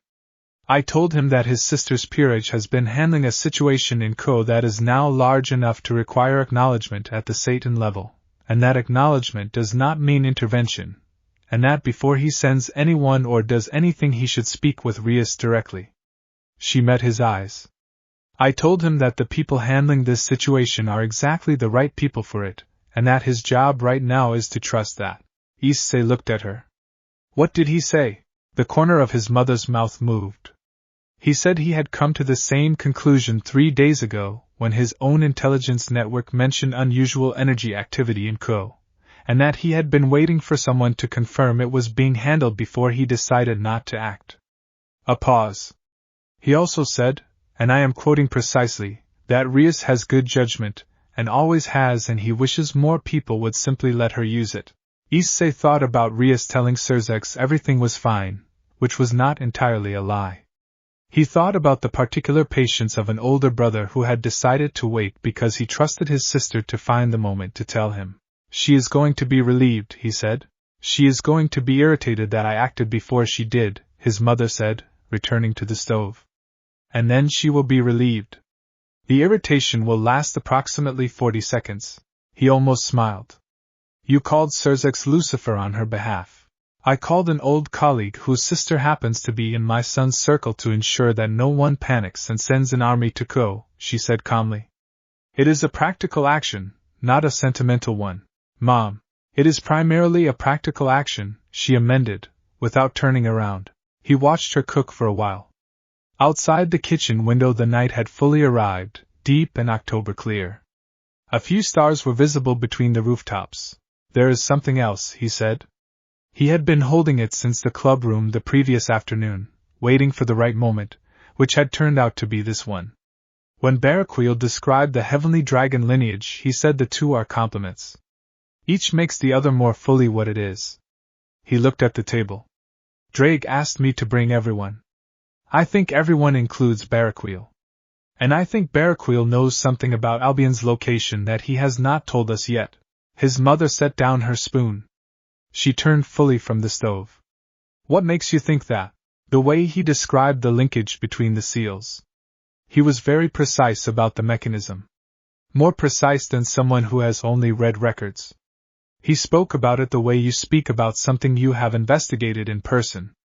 Issei met her eyes. I think he knows where Albion is. And I think he came to Ko not only because of Drake and not only because of Aquino.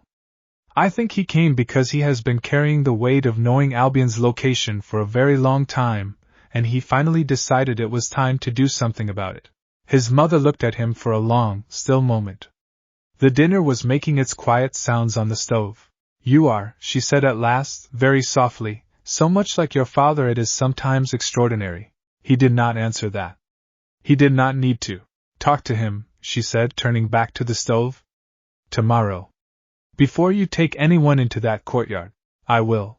She put dinner on the table and they ate together in the warm kitchen, and she told him about her conversation with Serzex, which had apparently involved a great deal of careful negotiation disguised as a casual exchange between two old colleagues, and she made him laugh twice, which he thought was probably also deliberate.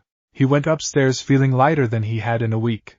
Somewhere beyond the city, in the direction that none of them were yet looking, Albion's silver eye was fully open now, adjusting to a world it had not seen in centuries. And it was not alone in its waking. Something had found it first. Chapter 27. The conversation Baraquil was waiting for. He found Baraquil the next morning in the narrow street at the northeastern edge of the city, which was where Kaneko had tracked him to the previous evening and which Baraquil apparently had no objection to people knowing about, because he was sitting on the stone step of a closed building eating something from a paper bag and making no effort whatsoever to appear as though he were not exactly where he was. Issei sat down beside him without announcing himself. Baraquil passed him the paper bag. Inside were 2 sweet buns from the bakery on the next street, still warm. Issei took one because refusing food from someone you were trying to talk honestly to was an unnecessary complication. They ate in silence for a moment. The morning was cold enough that their breath made small clouds, and the narrow street between its taller buildings had the compressed, particular quality of a space that has held many conversations and retained the shape of all of them. You know where Albion is, Issei said. Baraquil chewed slowly and looked at the far wall. Yes, he said. How long? 23 years. He said it with the directness of someone who has been carrying a number for so long that saying it out loud feels like setting down a weight. I found the secondary seal's site in the course of the same investigation that gave me the detailed picture of the Vritra fragment. They are related systems. Following one led me to the other. And you told no one. I told no one, he confirmed. Because the first question anyone with access to that information would ask is how to use it, and the second question would be how to use it before anyone else did, and neither question was one I was willing to be part of answering. He looked at the wall. So I kept it. And I watched the fragment site. And I waited for the situation Drake was waiting for. Because if Drake was waiting for something specific, that specific thing would either arrive or it would not, and if it arrived it would change the shape of everything. And then I arrived, Issei said. And then you arrived. Baraquil turned to look at him with those dark gold eyes. The son of the Winter Throne and a human father. Standing in the city where the fragment sleeps. Building, without apparent intention, exactly the kind of gathering that a being of Drake's age and judgment would trust. He paused. I have spent 23 years waiting to see whether the prophecy was literal or symbolic, and the answer arrived in September wearing a school uniform and not realizing it was the answer. Issei thought about this. You said you also came because of Akino. Barakweel was quiet for a moment. The kind of quiet that has many things in it. I have always known where she was, he said. Since the day after I lost her mother. I have tracked her from a distance since she was 6 years old. His voice was even and careful and contained something that the evenness was working very hard to contain. I did not come to her because I believed, for a very long time, that coming was something I did not have the right to do.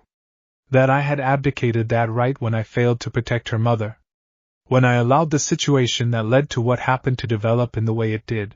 And now I have been standing in a city where she lives, watching her fight alongside people who clearly would stand in front of anything before they let it reach her.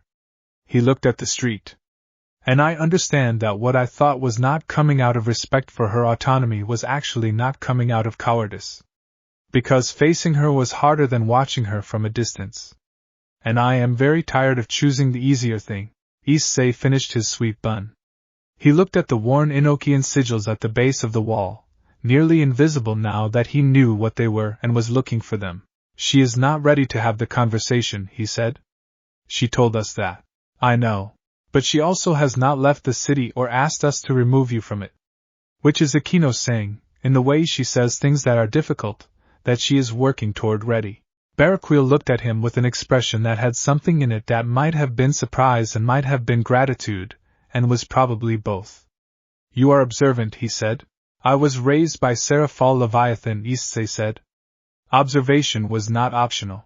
Barakweel made a sound that was almost but not quite a laugh, the sound of a person rediscovering an ability they had not used in a very long time. Albion Seal is in the mountains north of Kyoto, Barakweel said. He said it simply, without build-up, the way you hand something over when you have decided to hand it over.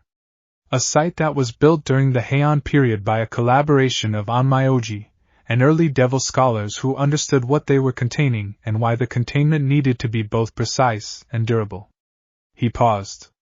The Himejima clan maintained the site for generations. Until the bloodline connection was severed, Issei felt the shape of it close around him. Until Akino's mother was killed. The Himejima clan's connection to the Albion Seal was severed when its primary keeper died, Barakweel said. His voice was controlled in the way that control is the only option remaining. The seal did not break. It weakened. And it has been weakening slowly for 8 years. Which is why Albion is waking now, Issei said. Not because of Drake. Independently. Because the seal is failing. Yes. The morning cold pressed around them. In the distance the city was waking, its ordinary sounds beginning their ordinary day. Then we have 2 problems, Issei said. Drake waiting to be freed. And Albion waking because the seal is failing on its own, with no one in control of the process. Yes, Barakweel said. And the group who sent those 3 figures knows about Albion's location. They have known for some time. Which is why they need you to open Drake's seal quickly. Before you understand the full picture. Before you realize that the second seal is already failing and that whoever is positioned near Albion when it surfaces will have a significant advantage. Issei sat very still. They are already moving toward Albion, he said. I believe so. He stood. He looked down at Barakweel sitting on the cold stone step in the narrow street with his empty paper bag and his 23 years of waiting and his dark gold eyes that had been watching his daughter grow up from a careful, cowardly distance. Come to the club room, Issei said. Today. Bring everything you know about the Albion site. He paused. And bring yourself. Not the Watcher. You. Barakweel looked up at him. Yes, he said. For the first time. Chapter 28. The map with 2 dragons. The club room had never held this many people at once, and the oak table had never had quite this many notebooks and maps and reference texts spread across it. And Akino had made an amount of tea that suggested she had decided to address the emotional complexity of her father's presence in the room by ensuring that everyone's cup was perpetually full and that this was therefore a problem she was solving rather than a situation she was simply in. Barakweel sat at the far end of the table from his daughter, which Issei noted without commenting on.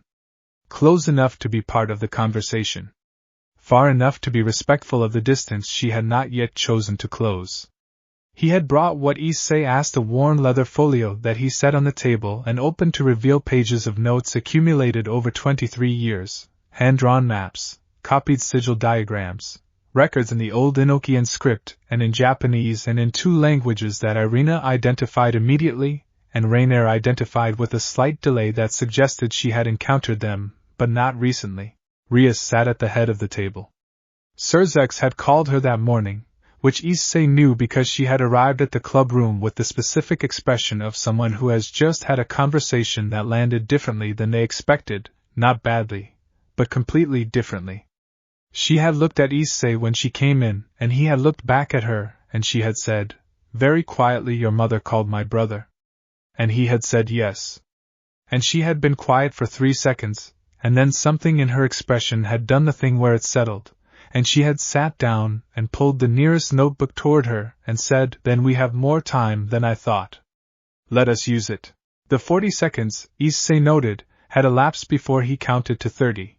Barraquil laid out the Albion situation with the same comprehensive directness he had used the previous morning, adding the detail he had not provided in the first session: the structure of the Heian period seal, the specific mechanism of its weakening, and the timeline he had been tracking for the past 8 years that suggested the seal would reach critical instability within 3 weeks, possibly fewer. 3 weeks, Kiba said. He said it the way precise people say things they need to hear the shape of in their own voice before they accept them as true. At the current rate of degradation, Barraquil confirmed, it could accelerate. If the group pursuing Albion reaches the site and attempts to interact with the failing seal, the additional energy interference could collapse the remaining stability in days rather than weeks. Then we need to go to the site, Rias said. Yes, Barraquil said. But we cannot leave Ko with Draig's seals still active and the fragments still present in the city, Irina said. She had not stopped writing since the meeting began. If we draw power away from this site, the fragment's situation becomes less stable. We cannot manage both locations simultaneously with the people we have. Rainier had been looking at the map Barraquil had drawn of the Albion site while Irina spoke. The fragment does not need management, she said, without looking up from the map. It needs information. She looked at Issei. You spoke with Draig. Draig understands the situation. If you tell Draig that you need to go to Albion, that the second seal is failing, Draig will not destabilize. Draig has been waiting for both situations to resolve. It knows they are linked.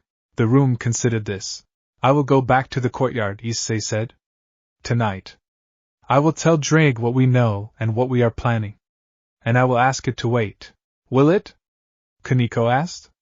She had her chin resting on her folded hands, her book closed beside her. It has waited centuries. Another few days is not the difficulty. He paused. The difficulty is that it knows Albion is waking without control, and it has been sitting with that knowledge since before we did. I think it has been more patient than it would prefer because it had no choice.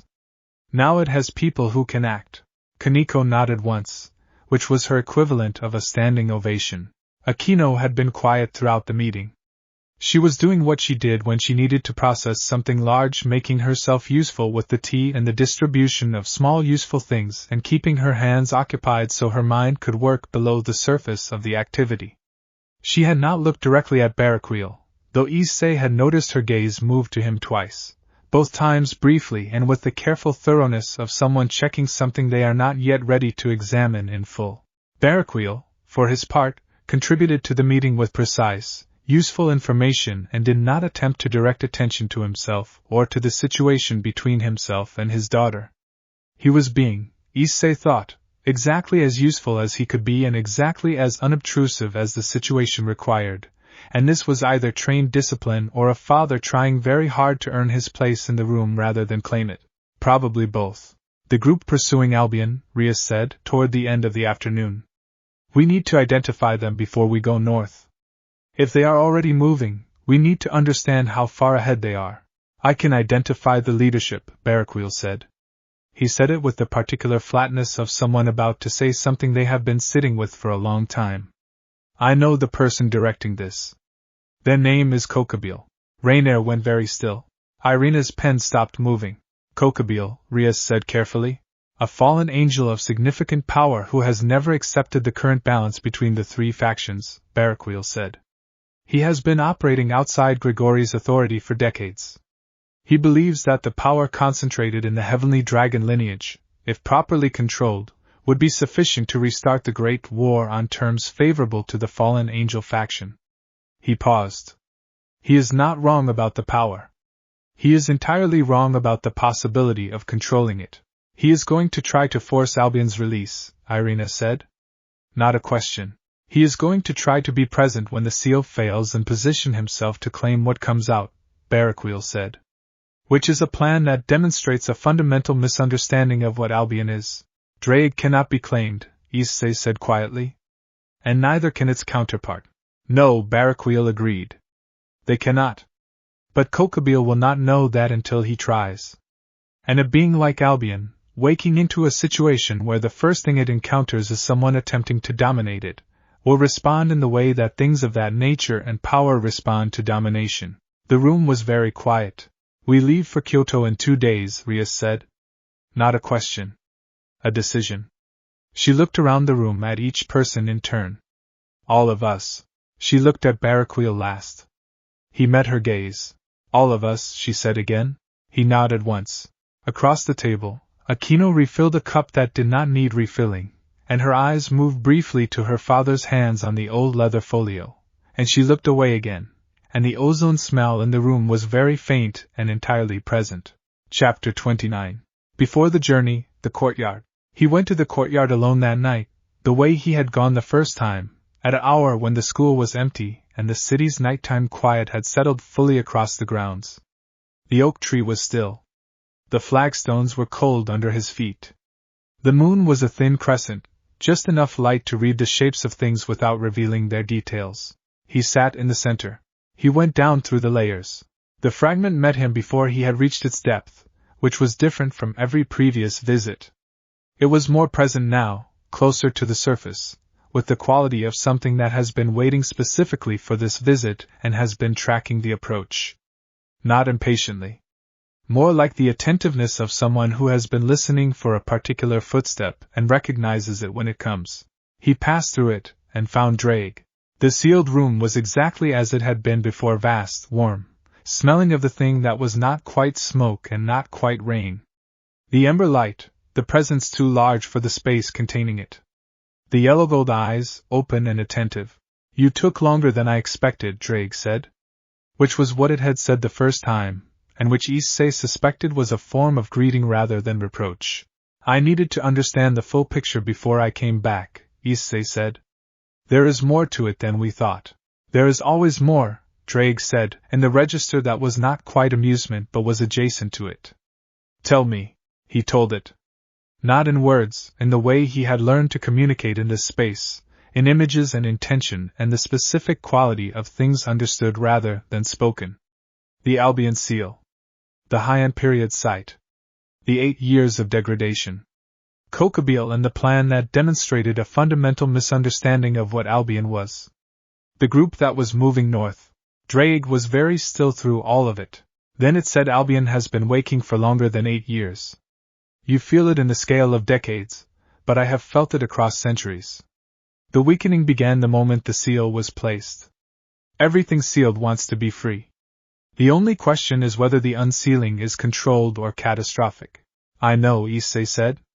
We are going north to try to ensure it is controlled. Drake looked at him with those vast ember eyes. You are asking me to wait. I am asking you to trust me a little longer, Issei said. I came back to tell you what we are doing. Not to ask permission. To tell you. Because you have been part of this from the beginning, and you deserve to know the shape of what is happening above you. The warmth in the sealed room shifted slightly. That, Drake said, is a courtesy I have not been shown in a very long time. I know. A pause. Long and warm and full of something that had been sealed for centuries and was, for the first time, beginning to feel something other than simply waited. Go, Drake said. Find Albion before the one who would misuse it does. And when you return, bring them, as you promised. I have been alone in here for longer than any of your history's record, and I find that I am ready to be alone a little less. Issei held that for a moment. The warmth of it. The trust in it, offered without ceremony, which was the most genuine kind. We will come back, he said. I know, Drake said. I can read the shape of the people above me. I have been reading them for weeks. They are the kind of people who come back. Issei came up through the layers slowly, through the fragment, which stepped back again with the ease of long practice, through the energy lines in his own blood and the cold October stone, and opened his eyes to the crescent moon and the still oak tree and the dark courtyard. He sat there for a while. He thought about Drake saying, I can read the shape of the people above me. He thought about all the nights the 7 of them had spent in this courtyard, planning and arguing and sitting in the specific silence that builds between people who have decided to trust each other, and how all of that had been visible, through the flagstones, to something that had been waiting centuries for exactly this. He stood. He brushed stone dust from his jacket. He walked home through the crescent moon city with his hands in his pockets and his breath making small clouds in the cold. He did not notice, this time, that he was being watched. He noticed instead that he was not alone in the watching. That somewhere above and behind him, at a careful distance, a presence was following his walk home with the particular attention of something that has been given a reason to pay attention. He did not turn around. He did not need to. He simply said quietly, to the cold October air, good night, Drake. The ember warmth in the ground below his feet pulsed once, very faintly, like the last note of something. He smiled. He walked home. Chapter 30. The train north. They took the Shinkansen, which was so entirely ordinary an approach to an extraordinary situation that it took Issei until they were 40 minutes outside of Tokyo to stop finding it slightly absurd. 8 people on a bullet train heading north toward a mountain site where a second heavenly dragon was in the process of waking from an 8th century seal, and the most complicated part of the morning had been fitting everyone's bags into the overhead compartment.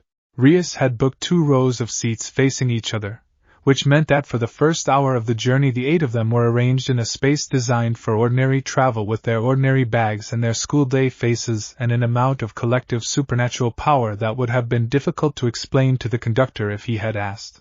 He did not ask.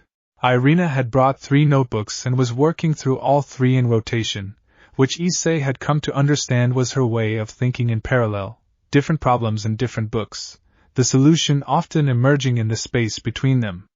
Rainier sat beside her, which would have been unthinkable 6 weeks ago, and which now looked entirely natural. 2 people who have discovered that their archives overlap and that overlap is more useful than competition. Kaneko was asleep within 15 minutes of departure with the complete and immediate unconsciousness of someone who has decided that sleeping on transport is a skill worth developing and has developed it fully. Kiba was reading something that he held at an angle preventing anyone from seeing the cover, which was such a specific kind of private that Issei decided not to investigate. Barraquil sat at the end of the row nearest the window, looking at the landscape moving past, which had shifted from city to suburb to the first hints of mountains in the distance. He had the quality of someone occupying exactly as much space as they were given and no more, which Issei recognized as a person who was trying very hard to demonstrate that they were not a problem. Akino sat 2 seats away from her father with an empty seat between them, which was a distance she had chosen and which no one had commented on.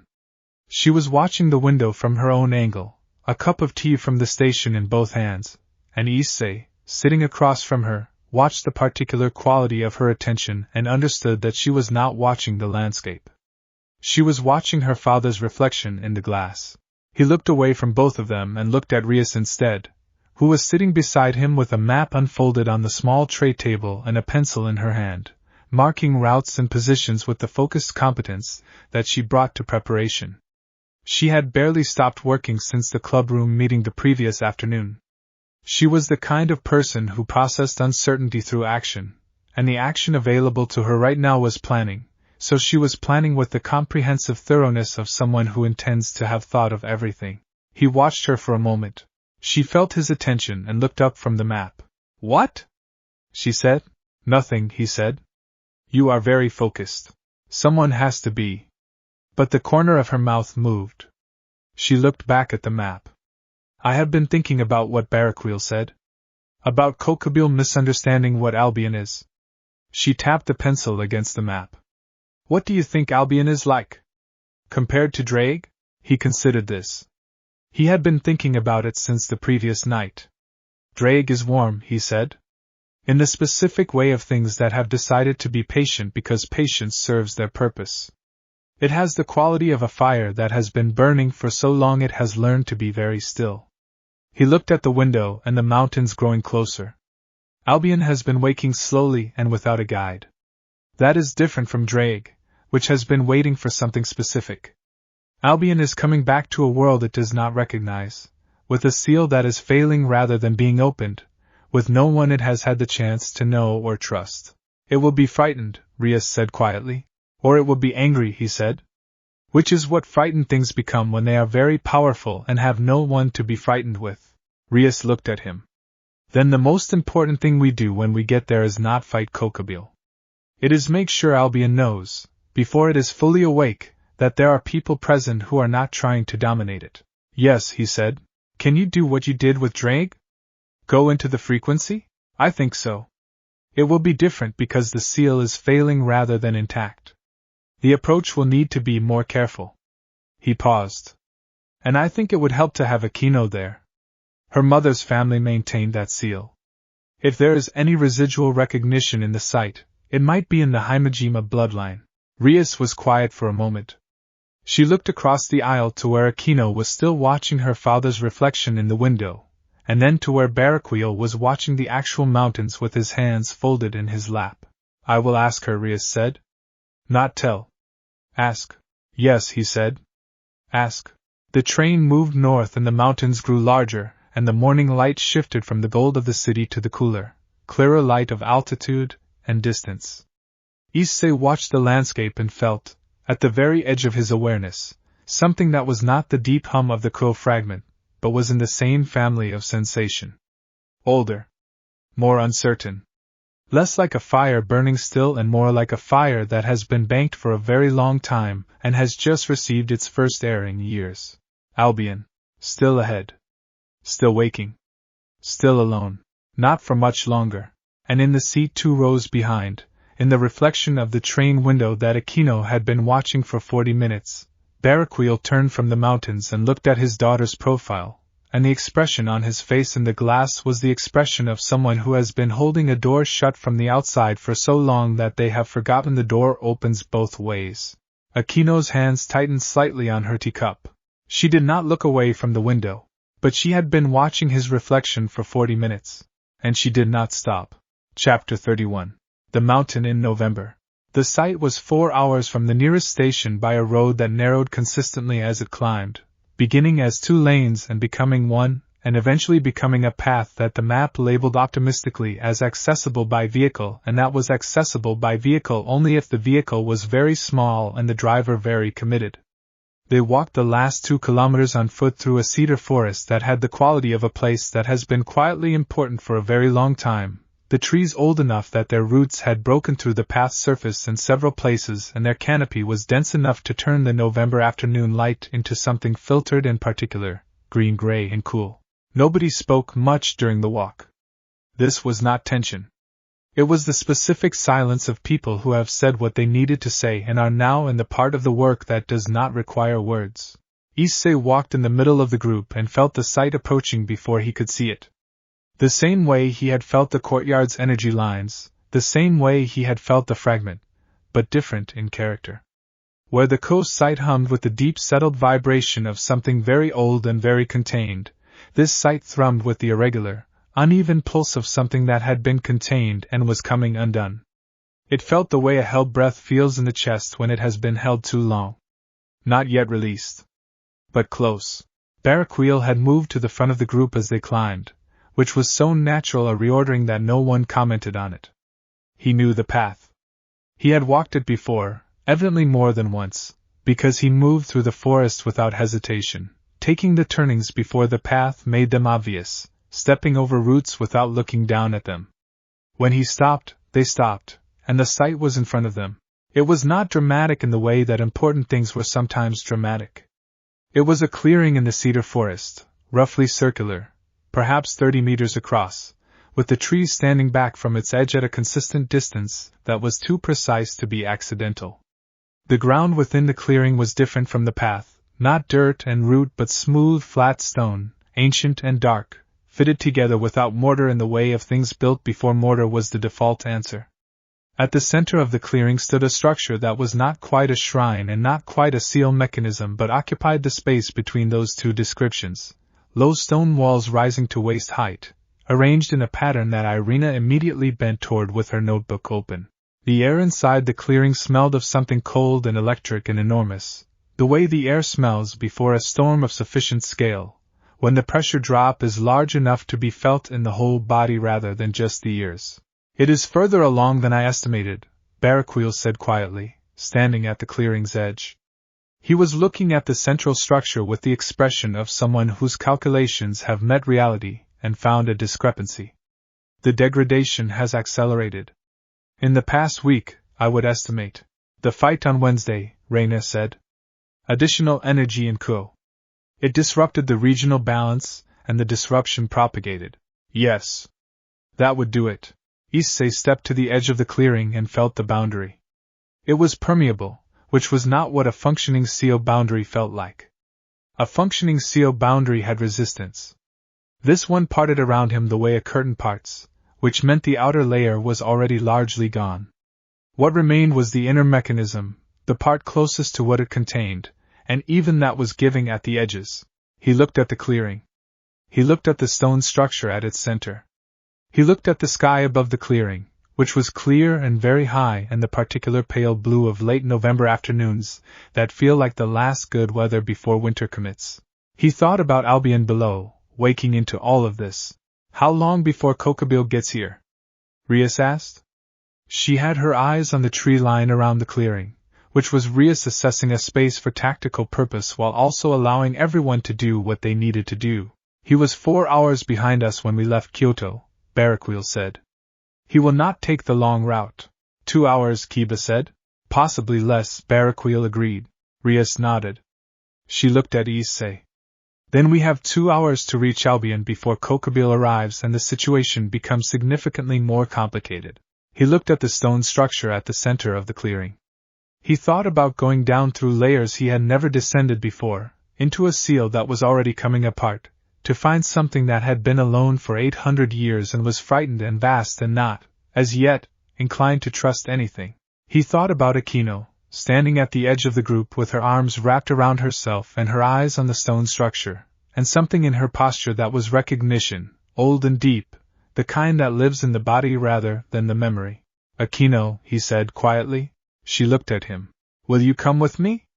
Into the frequency. I think the site knows the Himejima bloodline. I think it might help Albion recognize that we are not what it is afraid of. She was quiet for a moment. Her eyes moved from him to the stone structure and back. Then she unwrapped her arms from around herself and let them fall to her sides, which was, for Akino, a form of decision. Yes, she said. I will come. Behind her, at the clearing's edge, Barraquil closed his eyes briefly. He opened them. He took his position at the perimeter, and the mountain held its breath. Chapter 32. Into the failing seal. They sat together at the base of the stone structure, cross-legged, facing each other with their knees almost touching. The stone beneath them was cold through their clothes, and the air in the clearing had the quality of air at altitude, thinner and more specific, every breath a slightly more deliberate act than breathing usually was. I have never done this, Akino said. Not as a confession of inadequacy. As a piece of information, clearly stated. Neither have I, exactly. Going down into a failing seal is different from going into an intact one. He looked at her steadily.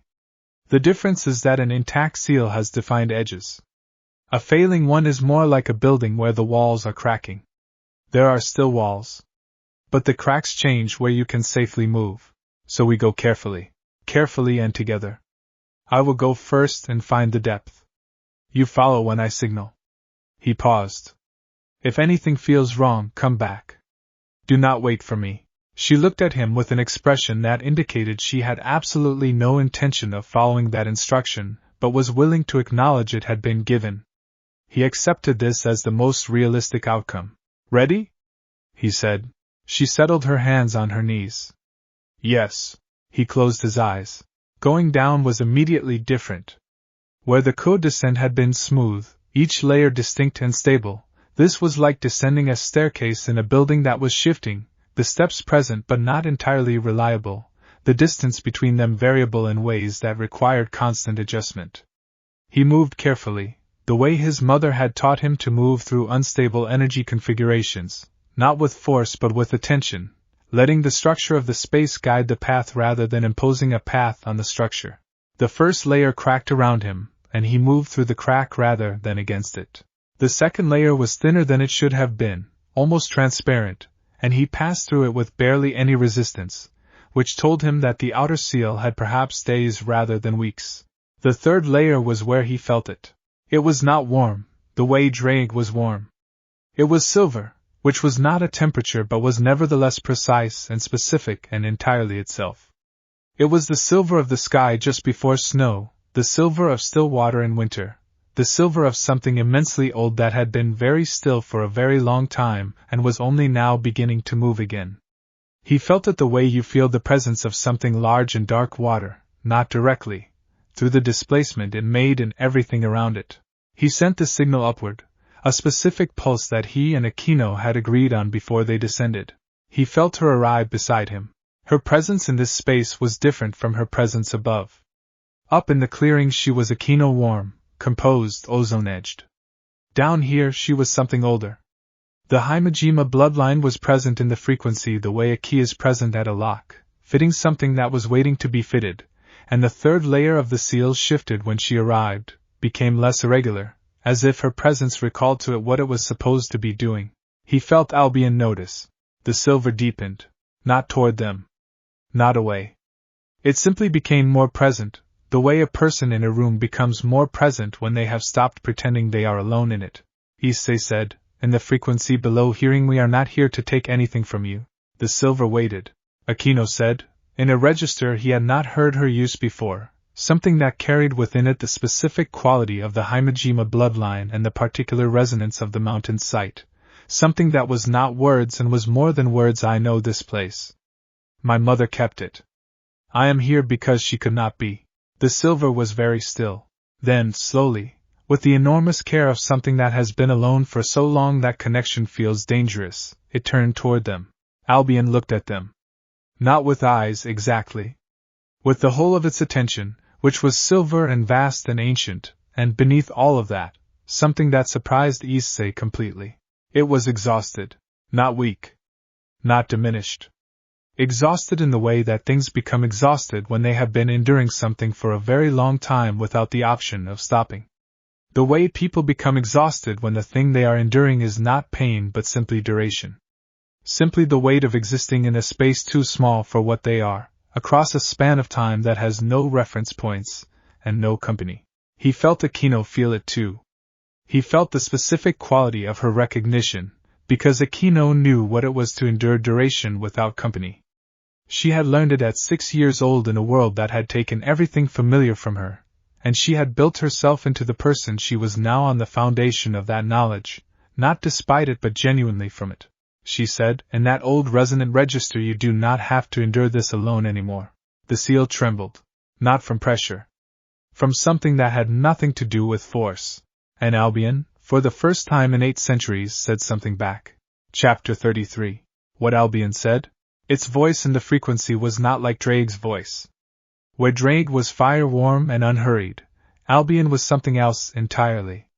It was precise in the way that cold is precise, the way the first frost on a window is precise, tracing every edge and angle with equal attention and absolute impartiality. It had the quality of something that sees everything without preference, that has spent 8 centuries observing the world through the diminishing walls of its seal and cataloging what it found. It said, you are the Himejima child. Aquino said, yes. I am Aquino. My mother was Shuri. The silver deepened in a way that was not warmth but was something analogous to warmth, the way moonlight on snow is analogous to daylight. Shuri, Albion said. She spoke to me. In the last years. When the seal began to weaken, Aquino's presence in the frequency changed.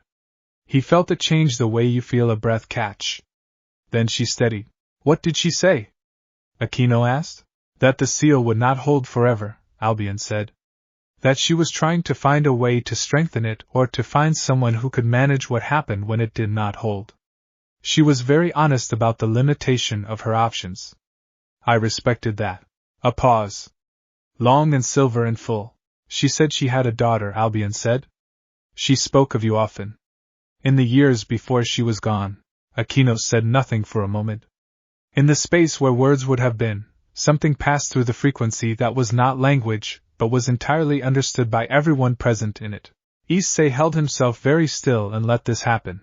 Then Albion turned its attention to him, and the full weight of its silvery, cataloging perception settled on him the way starlight settles on a surface, comprehensive and without warmth but not without interest. You are not what I expected to find, it said. What did you expect? Someone sent by a faction. Someone who wanted something from me. That is what has come to this place before, in the years of my waking. People with intentions. People who measure me against what I can do for them. Issei thought about Kokobile, for hours behind them on the mountain road, moving toward this clearing with his mirror-eyed assistants, and his plan to claim what surfaced from a failing seal. He thought about the quality of expectation that Albion was describing and how completely it fit the shape of someone who had decided that everything powerful was a resource to be acquired. We are not here for what you can do for us, he said. We are here because the seal is failing and you are waking into a situation with no guide, and we thought that was wrong. That you deserved something better than waking alone into a world that has changed completely while you were contained.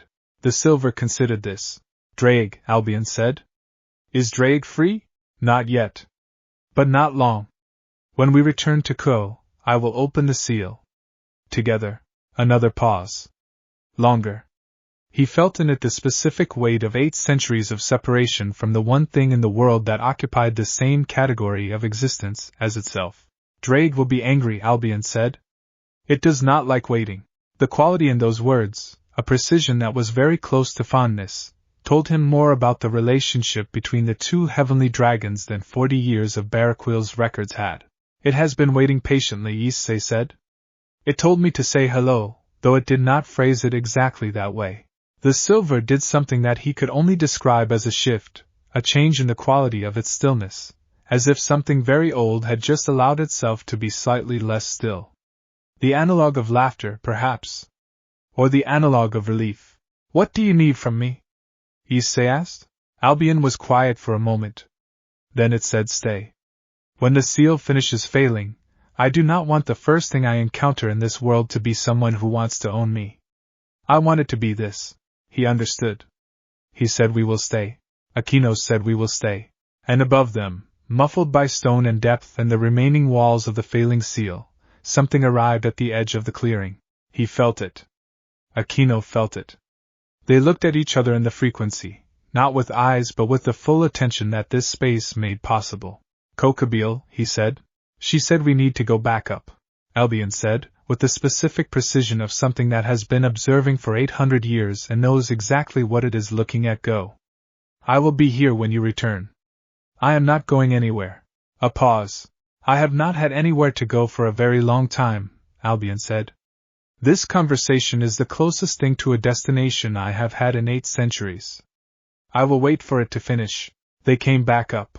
Fast, this time, less carefully than the descent, the urgency of what was waiting above overriding the caution of what lay below. They surfaced into the clearing and opened their eyes, and the afternoon had changed while they were gone, the pale blue sky now streaked with the gray-orange of an early sunset, and at the far edge of the clearing, standing in the space between the cedar trees, 3 figures and one other. The one other was taller than the figures and had wings the color of bruised sky and eyes that held no particular warmth and a face that carried the specific expression of someone who has arrived exactly where they intended to be and considers the people already present to be an inconvenience rather than an obstacle. Kokobile looked at Issei across the clearing with those cold, assessing eyes. You have been inside the seal, he said. I can feel it on you. You were speaking with it. Yes, Issei said. He was on his feet. Aquino was beside him. The rest of the group had arranged themselves at the clearing's perimeter, which meant they had felt the arrival and moved without him needing to signal it. Step aside, Kokobile said. What happens next does not require you. Issei looked at him across the cooling November air, and the ancient stone and the failing seal below their feet. No, he said, and the clearing chose its sides. Chapter 34. The clearing chooses its sides. Kokubile moved first, which Issei had expected. High-power actors with long track records and complete confidence in their own capabilities tended to open rather than wait, because waiting implied uncertainty, and uncertainty was not something Kokubile appeared to have a relationship with. What Kokubile had not accounted for was Barraquil. Barraquil came down from the trees at the northern edge of the clearing with his wings fully open and the specific deliberateness of someone who has been building to a particular moment for a long time, and has decided this is it. He was not the largest presence in the clearing and he was not the most powerful thing in it, but he had the advantage of knowing Kokubile's methods in the way that you know the methods of someone you have worked alongside for decades, and he used that knowledge with the precision that only genuine familiarity provides. He intercepted the first attack before it reached the group. Kokubile turned to him with an expression that was less surprise and more recalculation. Barraquil, he said. You chose this side. I chose this side, Barraquil confirmed, in a voice that did not require volume to carry absolute conviction. Kokubile looked past him to the group assembled at the clearing's center, at the mix of devils and church and fallen and half-breeds and the son of a winter throne standing at the front of all of them with his hands open at his sides. An interesting coalition, he said. Meaningless, ultimately. The seal is failing. What comes out regardless of who is standing in this clearing. Yes, Issei said. But who it meets when it surfaces is not regardless. Kokubile tilted his head, and for just a moment something moved in his expression that might, in a different person, have been consideration. Then it was gone. Stand aside, he said again, and this time the instruction had force behind it, not a suggestion but a directed pressure, the kind that powerful beings deliver when they are done with words. Rhea stepped forward. She was not doing anything visible. She did not need to. The Gremry power rose around her the way it always did, drawn up by her presence and her intention, and in the clearing it was deeply red against the gray-orange sky and it was very, very steady. This is not your sight, she said. This is not your dragon. And these are not people you will move through. Kokubile looked at her. He assessed the power she was carrying with the quick efficiency of someone who has made this kind of assessment thousands of times. Then he looked at what stood behind her. Kiba, blade present and positioned. Kaneko, both feet planted, the ground around her humming with senjutsu. Irena, her sacred light weapon in hand, bright enough to throw shadows behind all of them. Rainier, wings fully spread, lightning-edged in a way that was new and borrowed and entirely her own simultaneously. Akino, both arms raised, the sky above the clearing responding with the particular attentiveness of weather that has found a conductor it trusts.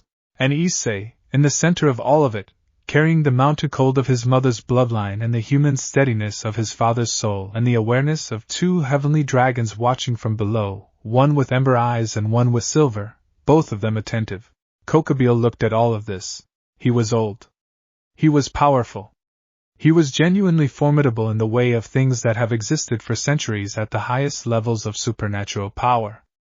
And he understood, with the clarity that genuine intelligence provides even when it is in service of the wrong convictions, that what was assembled in this clearing was not something he could move through in a way that left the dragon interaction intact. He could fight his way through. But fighting his way through would take time, and time meant the seal continued failing on its own schedule, and if the seal failed completely before he reached what was inside it, everything he had planned became irrelevant. He made his calculation. You will not always be here, he said. He said it without heat, which was more alarming than if he had said it with heat. This situation extends beyond this clearing and this mountain. We know, Issei said. Kokubile looked at him for a long moment. Then he looked at Barraquil. Something passed between them that was not words and was not forgiveness and was not resolution.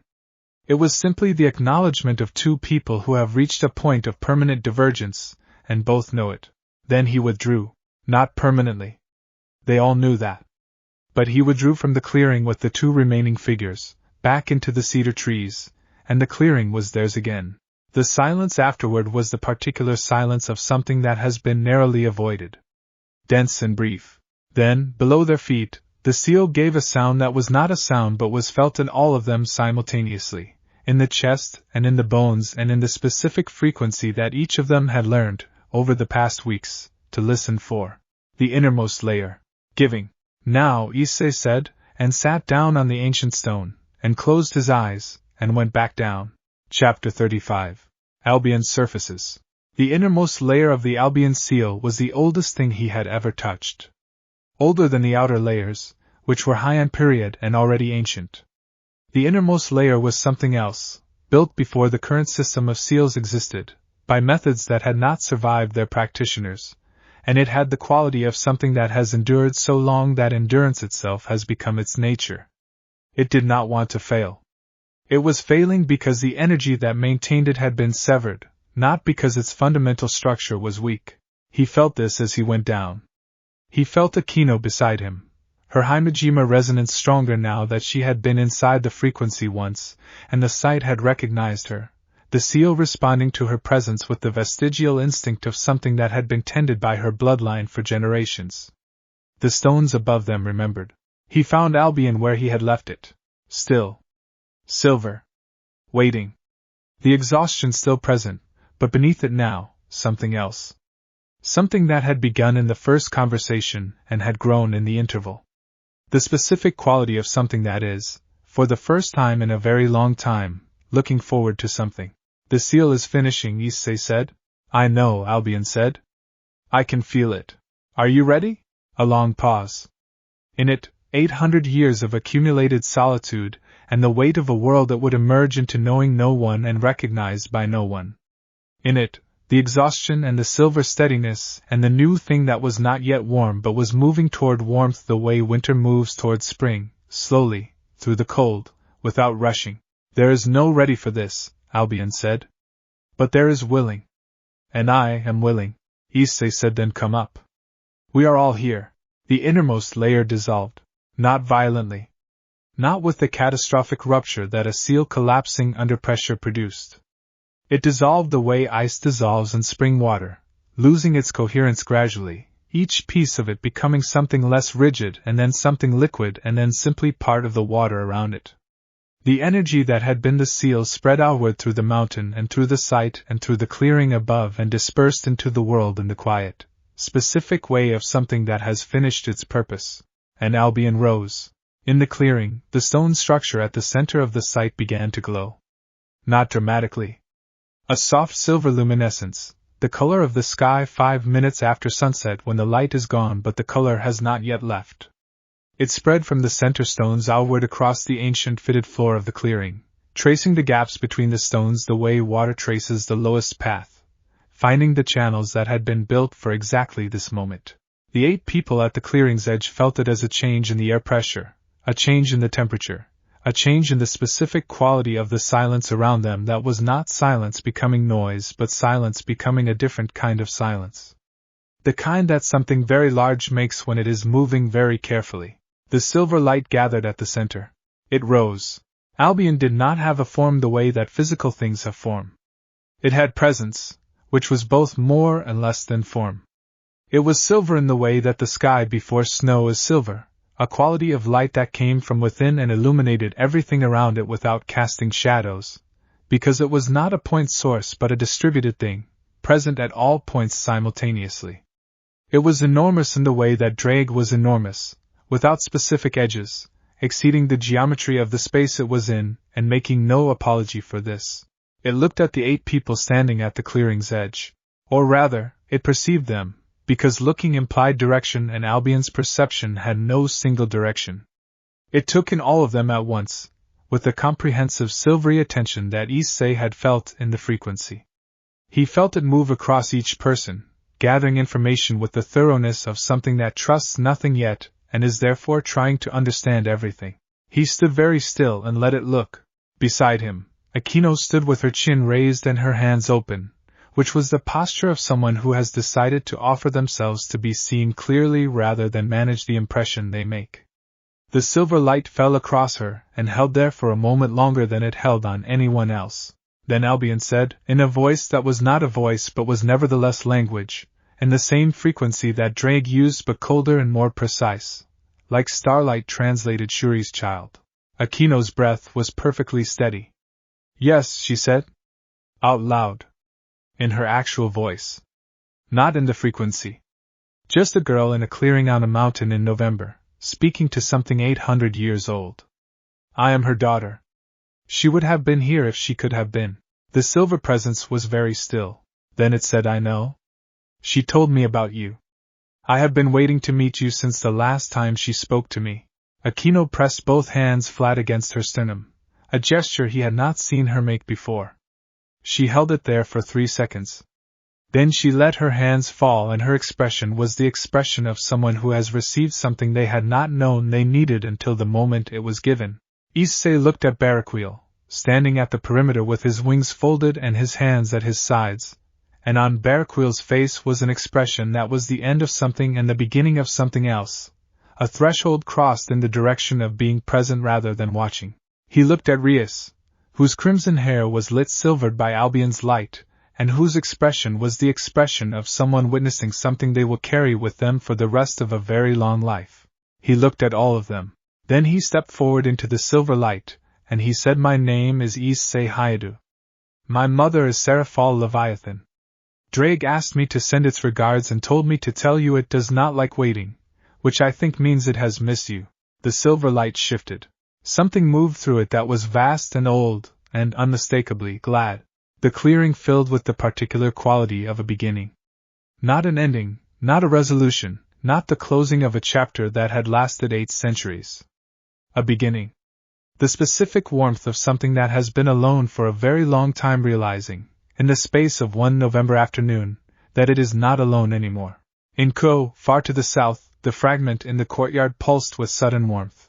In the sealed dark, Drake opened its eyes wide and felt, for the first time in centuries, something that was unmistakably its counterpart, alive and present in the world above. It said, in the frequency below hearing, to no one in particular, and to the stones above and to the boy who had promised to return soon. And in the clearing on the mountain, the silver light held all 8 of them together in its cool, comprehensive, unhurried glow. And somewhere at the edge of the cedar forest, Kokobile stood in the shadow of the trees and looked at the light in the clearing and understood, with the precision that genuine intelligence provides, that what he had come here to claim had already decided who it belonged with. It did not belong with him. It had never been going to. He looked at the clearing for a long moment. Then he turned and walked back down the mountain. The cedars closed behind him. And in the clearing, in the silver light, 8 people stood at the beginning of something that none of them had the full vocabulary for yet. Which was, Issei thought, exactly the right kind of beginning.